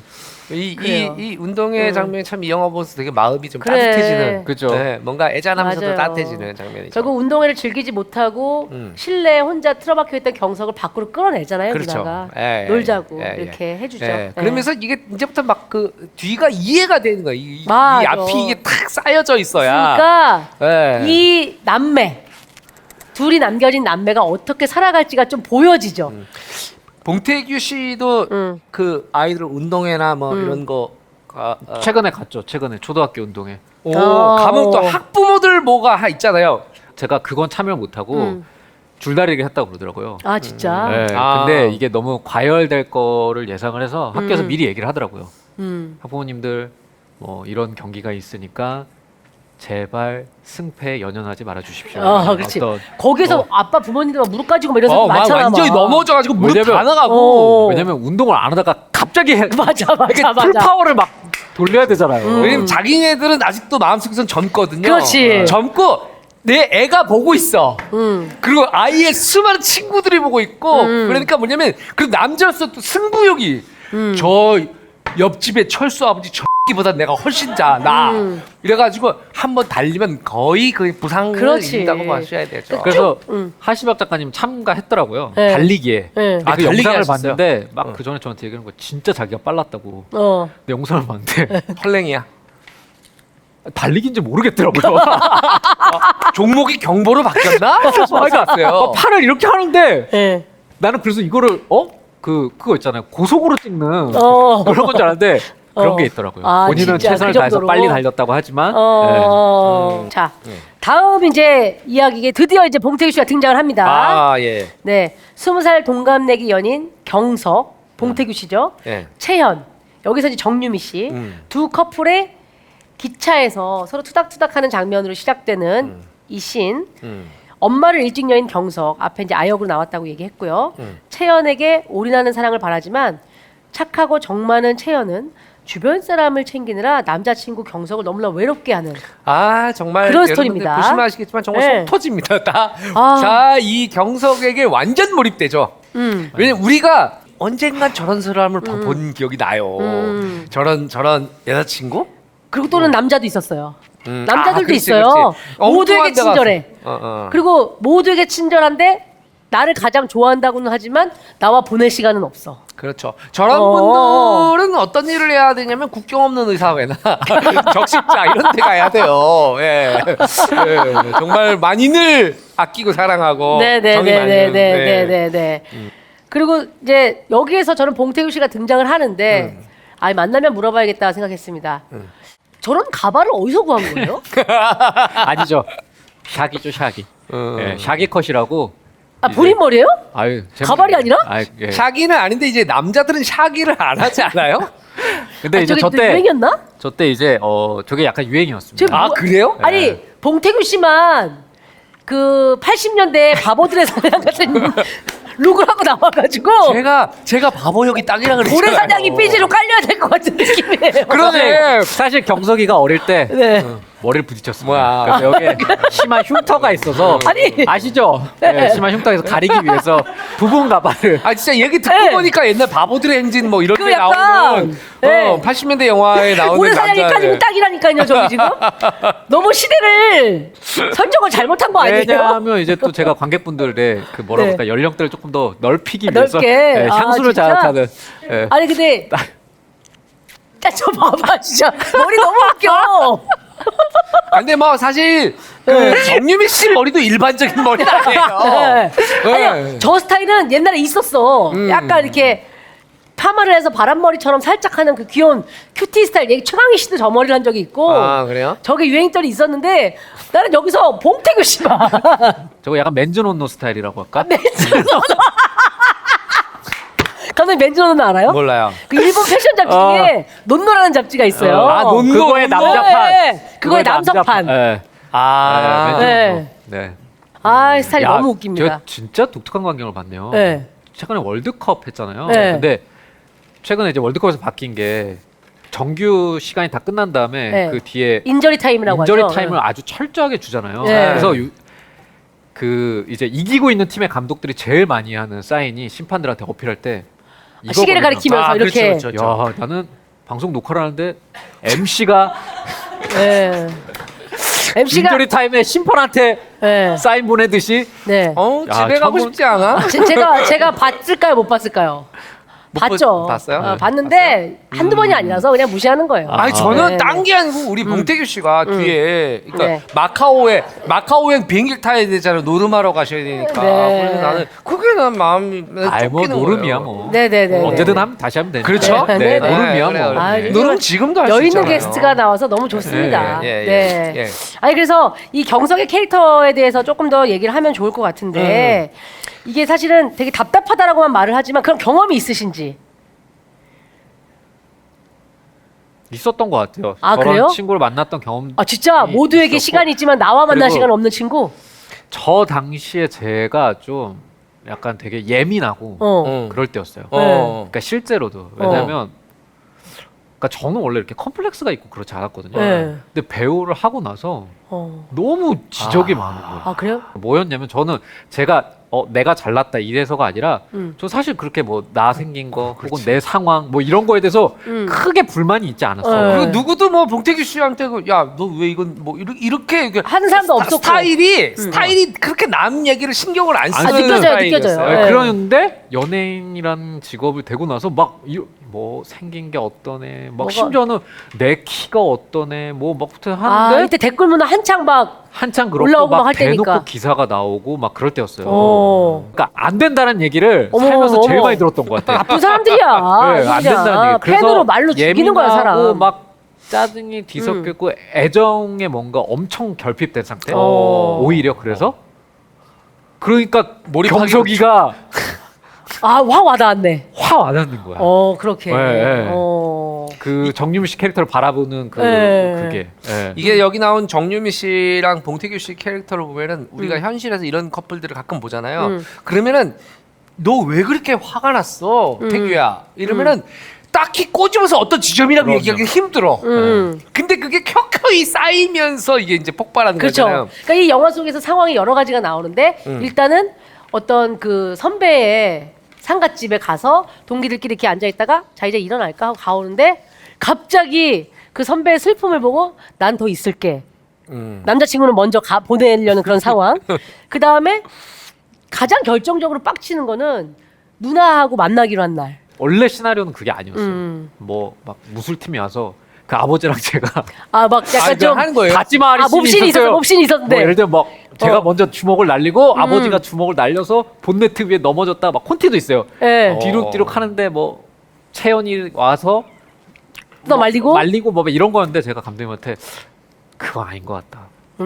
그냥 제가 한 번 그냥 맡겨달라고 그랬어요. 오. 그래서 맡겨달라고 해서 이렇게 표현을 한 거죠. 경석이는 타고 있는 셋을 물끄러미 보고 정유미 씨를 보다가 갑자기 발로 사이드 미러를. 네. 그리고 그 뒤에 터진 건 이제 그거죠. 내가 그랬는데 유미한테 왜? 그렇지. 정유미 씨한테 물어죠. 그치. 채연 씨, 경석 씨 왜 이래요? 그치. 그러니까 이게 옆집 사람이 보면 경석이가 미친 놈이에요. 그치. 근데 우리는 이 서사를 하니까 너무 이해가 되는 거죠. 그래서 여기 자세히 보시면 저랑 이제 정유미 씨가 둘이 남거든요. 네. 근데 원래 시나리오에는 뭐가 있냐면 따기를 때리는 채연이 있어요. 아 진짜? 네, 근데 이제 앞에서 말씀드린 대로 정유미 씨가 완전 프리스타일이라고 했잖아요. 그러니까 따기를 때릴지 안 때릴지 저는 모르는 거예요. 때릴 수도 있고 안 때릴 수도 있는 상황이야. 그래서 이 씬에서 둘이 남았을 때 저를 자세히 보잖아요. 이 씬. 제가 약간 눈을 깜빡깜빡 하나요? 약간 이런 게 보여요. 약간 이렇게 보여요. 그러네. 약간 너무 웃기다. 왜냐면 저 때가 체감 온도가 영하 20 몇 도가 그랬어요. 저럴 때 딱이 잘못 맞으면 날아가거든요. 볼이. 그래서 이때 보면은 막 그러니까 약간 원래 채연의 대사는 뭐 하는 거야 이게 무슨 짓이야? 하고 따기를 때린다가 있는데 이게 유미 씨가 따기를 때릴 수도 있고 안 때릴 수도 있는 거잖아요. 그런 그래서- 표정으로 근데 지금 저 얼굴에 어떻게 따는데 벌써 겁에 질려 있는데. 태규 씨 얼굴을 보니까 너무 웃기다. 자기가 겁에 질려 있구만. 왜냐면 너무 무서운 거야. 너무 무서운 거야. 나는 이 얘기를 듣기 전에 어떻게 이해를 했냐면 자기도 처음으로 채연이가 소리 지르는 거잖아 자기한테. 근데 왜 그래 하다 그래서 소리 지르는 모습에 약간 정신을 차리는 표정인가? 약간 이렇게 봤는데 그게 아니라 지금 완전 쫄았네. 마음의 준비. 자, 와. 맞을 준비를 하는 거네. 와. 너무 무서웠어. 네. 근데 결국 안 영화상에서 때리는 씬은 없었어요. 안 때렸어요. 안 때렸어요. 유미 씨가. 네. 너무 그렇게 얘기를 들으면서 보니까 너무 재밌네요. 그래서 저 기억에 음. 저게 애드립일 거예요. 제. 음. 네가 어떻게 나한테 이럴 수 있어? 아 저거랑 그 다음 씬 이제 복도에서 지겨워. 맞아. 네. 난 복도 씬도 좋았어요. 이것도 복도 씬 좋았어요. 거기도 사실은 거의 다 둘 다 애드립이에요? 네. 원래 사실은 제 기억에 시나리오상에서는 이 두 사람의 대화가 조금 더 구체적이고 조금 더 절절한 게 있었는데 네. 저는 오히려 그걸 다 다, 빼고 그냥 이렇게 담백하게. 한 게 더 뭔가 리얼하게 보였던 것 같아요. 아 이런 대사가 사실 봉태균 씨한테 너무 잘 붙어요. 그러니까 네가 상호 씨 마누라야? 이런 게 뭐 원래 시나리오 어떤지 모르지만 그런데 여기서 이제 채연이 유미가 그런 얘기를 합니다. 그 아이가 되게 외로운 아이다. 영호는 외로움이 많은 아이다. 그러니까 네가 왜 그걸 챙기느냐 이런 씬인데 나중에 가면 이 채연이 왜 그 아이를 외로움이 느껴진 아이를 챙겼는지도 좀 이해가 되죠. 그리고 이거에 네. 경석이가 왜 화가 나는지도 또 이해가 되죠. 그러니까 진짜 제가 다시 보니까 음, 저 두 캐릭터가 너무 짠하더라고요. 맞아요, 맞아요. 네. 네. 그러니까 저 채연은 수많은 사람들의 보살핌과 내가 혈육도 아닌데 나한테 베풀어준 어떤 그런 것들 때문에 살아게 된 사람이잖아요. 그러니까 이게 진짜 보다 보면은 아 이래서 거기도 가서 도와주고 여기서 가서 국경 없는 의사회 적십자 이사입니다. 자, 그리고 그렇게 해서 그다음 이제 장면. 경석과 채연의 네. 이야기까지 나오고요. 이제 결국 드디어 이 앞에 쭉 나열됐던 가족들이 한 자리에 모이는 그런 신이 나옵니다.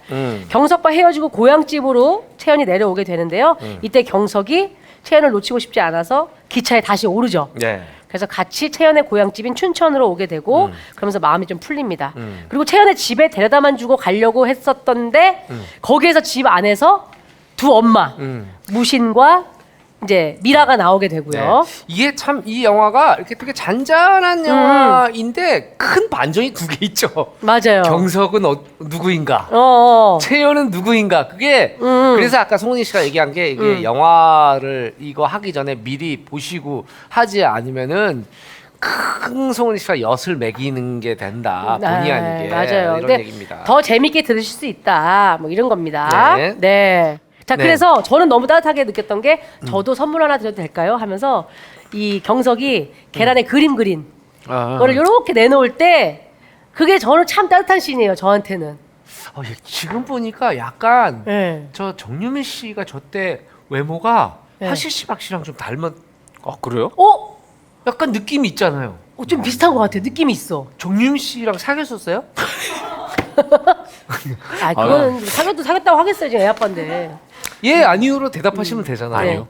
오빠가 약간 그러면- 원래 사실 내가 결혼만 안 했으면 이럴 때 노코멘트 할게 이래 보시는 건데 네. 젖어요. 예, 예. 젖어. 근데 너무 따뜻한 신이고 그리고 전혀 그 고두심 씨가 입었을 때 좀 약간 이질감이 느껴지는 그런 크롭 스웨터 네. 입고 막 좋아하는 장면 이런 것도 너무 이게 따뜻했죠. 이게 예. 참 설계가 잘 돼 있다는 것 자체가 이 작품이 왜 가족의 탄생인가를 느끼게 해주는 그 제가 마지막 진짜 씬. 좋아하는 씬이 나오네요. 네. 맞아요. 그리고 공효진 씨가 앞서서 누나 오늘 TV에 나오거든. 그래서 다들 그게 뭐지 하고 막 기다리고 있던 처에 이 네 명이 앉아서 텔레비를 보는데 정말 나오죠 공효진 씨가. 그리고 저 TV를 보는 네 명의 표정이 맞아. 정말 너무 따뜻해. 사실 실제 가족들은 정말 저러지 않아요. 그런데 이 사람들은 진짜 정으로 뭉친 맞아. 비혈연 관계지만 그런 가족이기 때문에 가능한 장면이 아닐까 싶어요. 누나가 이제 여성 합창단의 단원으로 이제 합창제에 나온. 그리고 봐봐 여성들의 세계인데 저기 봉태기에 너무 잘 어울리잖아요. 그렇지. 실제로 누나가 많잖아요. 이질감이 없어요. 맞아. 누나가 둘이 있어서 나이 차이 많이 나는 누나가 둘이 있어서 네. 큰 누나가 좋아요, 작은 누나가 좋아요. 둘 다 싫어요. 봉태규 씨 누님들 스토리 진짜 웃기거든요. 둘 다 싫어요. 네. 진짜 좀 너네는 분발해라.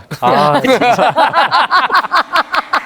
어떻게 일생을 분발을 안 하지? 네. 한 번쯤. 봉태규 리그 최초 패자만 둘 있는 이런 결과. 네. 자 좋습니다. 이렇게 저 봐주세요. 저 그 이 빛이 TV 하고 밖에 외부에 빛이 닿는 저 얼굴들. 네. 이게 촬영이 조용규 촬영 감독. 예, 용규 형이 했었죠. 예. 이때 그리고 용규 형이 허리가 안 좋을 때여서 핸드 할 때마다 그만 찍어. 용규 형 목소리 이렇게 걸걸하시거든요. 그 형이 이렇게 되게 진짜 좀 약간 장인 정신이 있는데 이 형이 좀 짜증이 많아. 사람은 좀 힘들어서. 순전히 체력적 한계 때문에. 그리고 그 옛날 이제 이 카메라들은 굉장히 무겁잖아요. 지금 진짜 카메라가 가벼워진 거예요. 그렇죠. 그래서 이거 찍을 때 되게 에피소드가 저희가 2대를 찍었다고 네, 그랬잖아요. 네. 16mm. 네. 근데 한 대는 이제 그 용규 형의 퍼스트 하시는 형이 카메라를 찍고 네. 한 대는 용규 형이 잡았어요. 근데 워낙 테이크를 시간을 길게 가다 보니까 이게 사실 쉽지 않아요. 그렇죠. 아, 그럼요. 네, 이게 이 카메라 어깨에 메고 핸들들 하는 게 그러면은 이제 퍼스트를 했던 형 거는 그 컷은 오케이가 났는데 용규 형이 이제 흔들려서 NG가 났어. 그럴 때 감독님들은 대개는 뭐 이제 1번과 2번이 있는데 1번은 미안 내가 흔들렸어 잠깐 허리 이렇게 하시는 분이 있고 네. 한 분은 야 아이 이걸 잘 맞춰야지 하고 남 탓하는 분이 있거든요. 네. 용규 형은 네. 그런 사람은 아니죠. 용용은 네. 어떤 스타일이에요? 처음에는 그냥 아무 말 안 하다가 나중에 미안해. 그리고 얼굴에는 힘듦이 써져 있어요. 힘듦. 힘듦. 많이 힘듦. 그 표정이 있고 특유의 표정이 있으시거든요. 네. 자 이렇게 피 한 방울 섞이지 않은 특별한 가족이 함께 어울리며 사는 모습 평범한 가족과는 완전히 다른 가족의 재구성 가족의 탄생에 대해 생각할 거리를 던지면서 영화는 아주 따뜻하게 막을 내립니다. 네. 이 영화는 진짜 지금 아마 이 젊으신 분들은 거의 보신 분이 없으실 거예요. 그런데 이 영화를 보시면 와 영화가 이런 감정을 줄 수 있구나. 아마 요즘에 나오는 영화하고는 좀 다른. 그리고 진짜 가족이라는 게 뭐지? 왜냐면 보통 진짜 가족들은 명절 때 삿대질하고 뭐 친척들 에이. 싸우고 뭐 탁 띵동 띡띡띡띡 쑥 야 집에 오면 인사도 안 하냐? 참 그리고 또 엄마가 어떡하니 그래 뭐 쭈글쭈글 서로 괴롭혀요. 요즘 따님이 인사 안 하시는 거예요? 제 인사는 다행히 잘 받았습니다. 다행이네요. 장윤서 그러면은 한 손으로 손을 흔들어 주죠. 흔들어 주면서 자기 방으로 입장. 그 정도만 해도 다행이네요. 그럼요. 우리는 그나마 관계가 굉장히 좋은. 그리고 이제 조금 있다가 옷을 환복하고 와가지고 요즘 무슨 일이 있었는 줄 알아? 얘기를 진짜? 네. 야, 그 진짜 애랑 재밌다. 얘기하고 이렇게 제가 지금 저희 딸하고 저희 와이프가 부천에 있는 저희 와이프 네, 작업실에 작업실에 있잖아요. 같이 살잖아요. 근데 거기 가면 너무 좋은 거야. 우리 내가 제일 좋아하는 두 사람이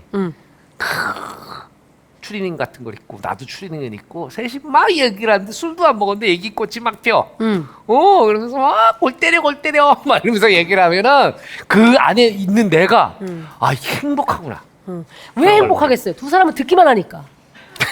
아니야 걔네도 얘기 많이 해요. 그래요? 예. 상상이 안 가는 장면이네요. 네. 그래. 알겠어요.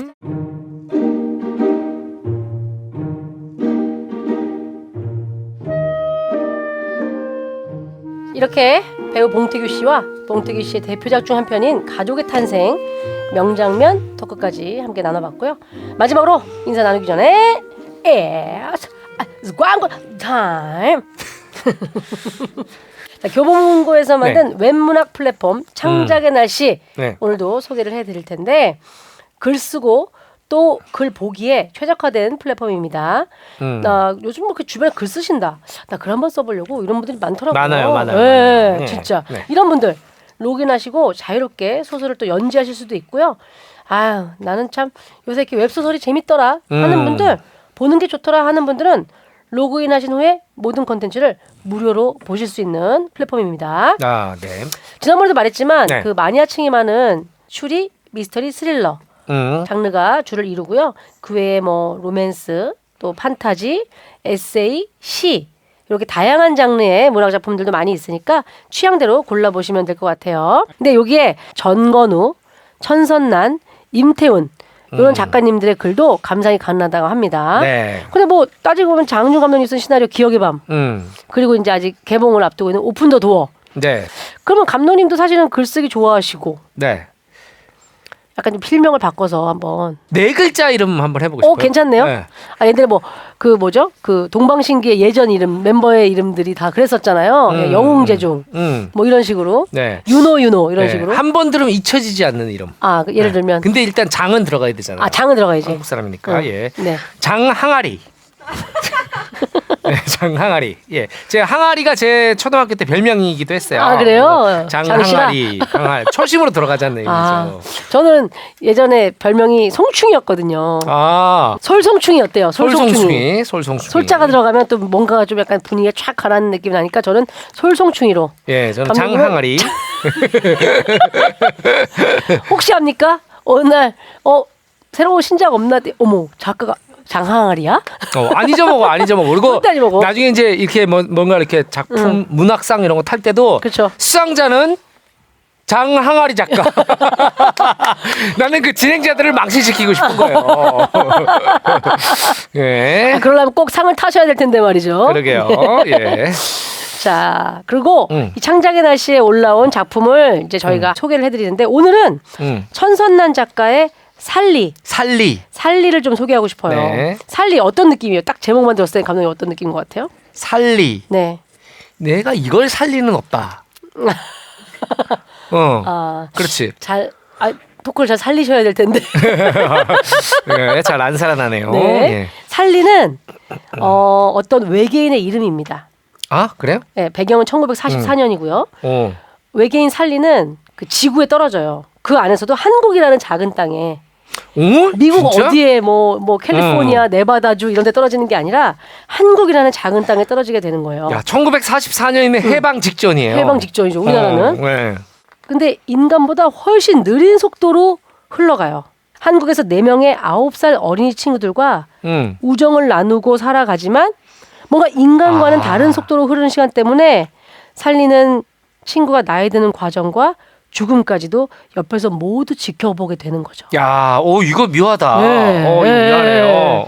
그러니까 12살 외계인 살리의 눈으로 보는 한국 지구인 내 친구의 삶은 또 어떤 모습일지. 아, 이게 영화의 벤자민 버튼의 시간은 거꾸로 간다처럼 약간 그런 느낌도 있는데 이건 또 완전히 다른 느낌이에요. 왜냐면 무대가 한국이고 네. 그리고 또 배경 그 시대적 배경 자체가 1944년 해방을 앞둔 시기에 네. 우리나라 제일 일이 많았을 때잖아요. 격동의 시기 정말 말 그대로. 일제 치하에서 해방되고 그다음에 6.25 전쟁이 남북이 터지고 분단이 되고 그렇죠. 네. 그리고 또 뭐 저기 또 군사 쿠데타가 일어나고 막 이러는 상황들이 막 벌어지는데. 그러니까 예를 들어서 항준이하고 나하고 동갑 친구인데 항준이는 빨리 늙어. 나는 안 늙어. 기왕이면 네가 빨리 늙는 게 낫지 않아? 나는 지금 안 그래도 나이가 많은데. 네. 아, 예리하시네요. 네, 네. 네, 하여튼 뭐 대략의 스토리만 듣고도 뭔가 마음 짠한 그런 느낌이 드는데 네. 실제로 한번 읽어보시기를 바랍니다. 네. 천선난 작가는 그야말로 유명한 SF 소설가인데요. 네. 장편 소설 천개의 파랑, 밤에 찾아오는 구원자, 나인을 쓴 저자고요. 천개의 파랑으로 한국 과학문학상 장편 대상을 수상한. 천선난 작가님도 이름이 약간 좀 일반적인 아니 필명인가요? 필명 같아요, 아무래도. 실제 이름일까요? 그렇죠? 자, 소개해드린 천선난 작가님의 작품 외에도 다양한 작품을 보고 싶으신 분들 또 나는 이번 기회에 한번 창작을 해볼까? 또 써볼까? 하는 분들 네. 교보문고 창작의 날씨 검색창에 검색해보세요.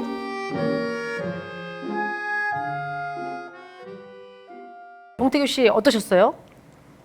인사를 나눠야 듣던 되는데. 것보다 네. 실제로 참여를 하니까 더 재밌네요. 아, 그래요? 네, 훨씬 더 재밌네요. 그럼 네. 맞아요. 태규 씨가 아침에 올 때마다 막 빨 그랬었잖아요. 네. 막 하기 싫다고. 그래서 네. 내가 태규야 그러면 안 돼. 소년아 욕을 하면 안 돼. 그리고 바른 말 고운 말을 써야지. 해야지 소년아. 그래. 알겠습니다. 유쾌하게 섭외 네. 응해주시고 재미나게 이야기 많이 나누셔서 너무 감사합니다. 네. 자, 오늘 소개해드린 시네마운틴 봉태규 편 시네마운틴 팟캐스트 유튜브 시네마운틴 정주행 채널에서 함께할 수 있고요. 하이라이트 편집본 영상은 비보TV에서 확인하시면 되겠습니다. 저희는 다 함께 인사하면서 마무리하죠. 자, 시네 마운틴 다음에 또 만나요. 감사합니다. 야!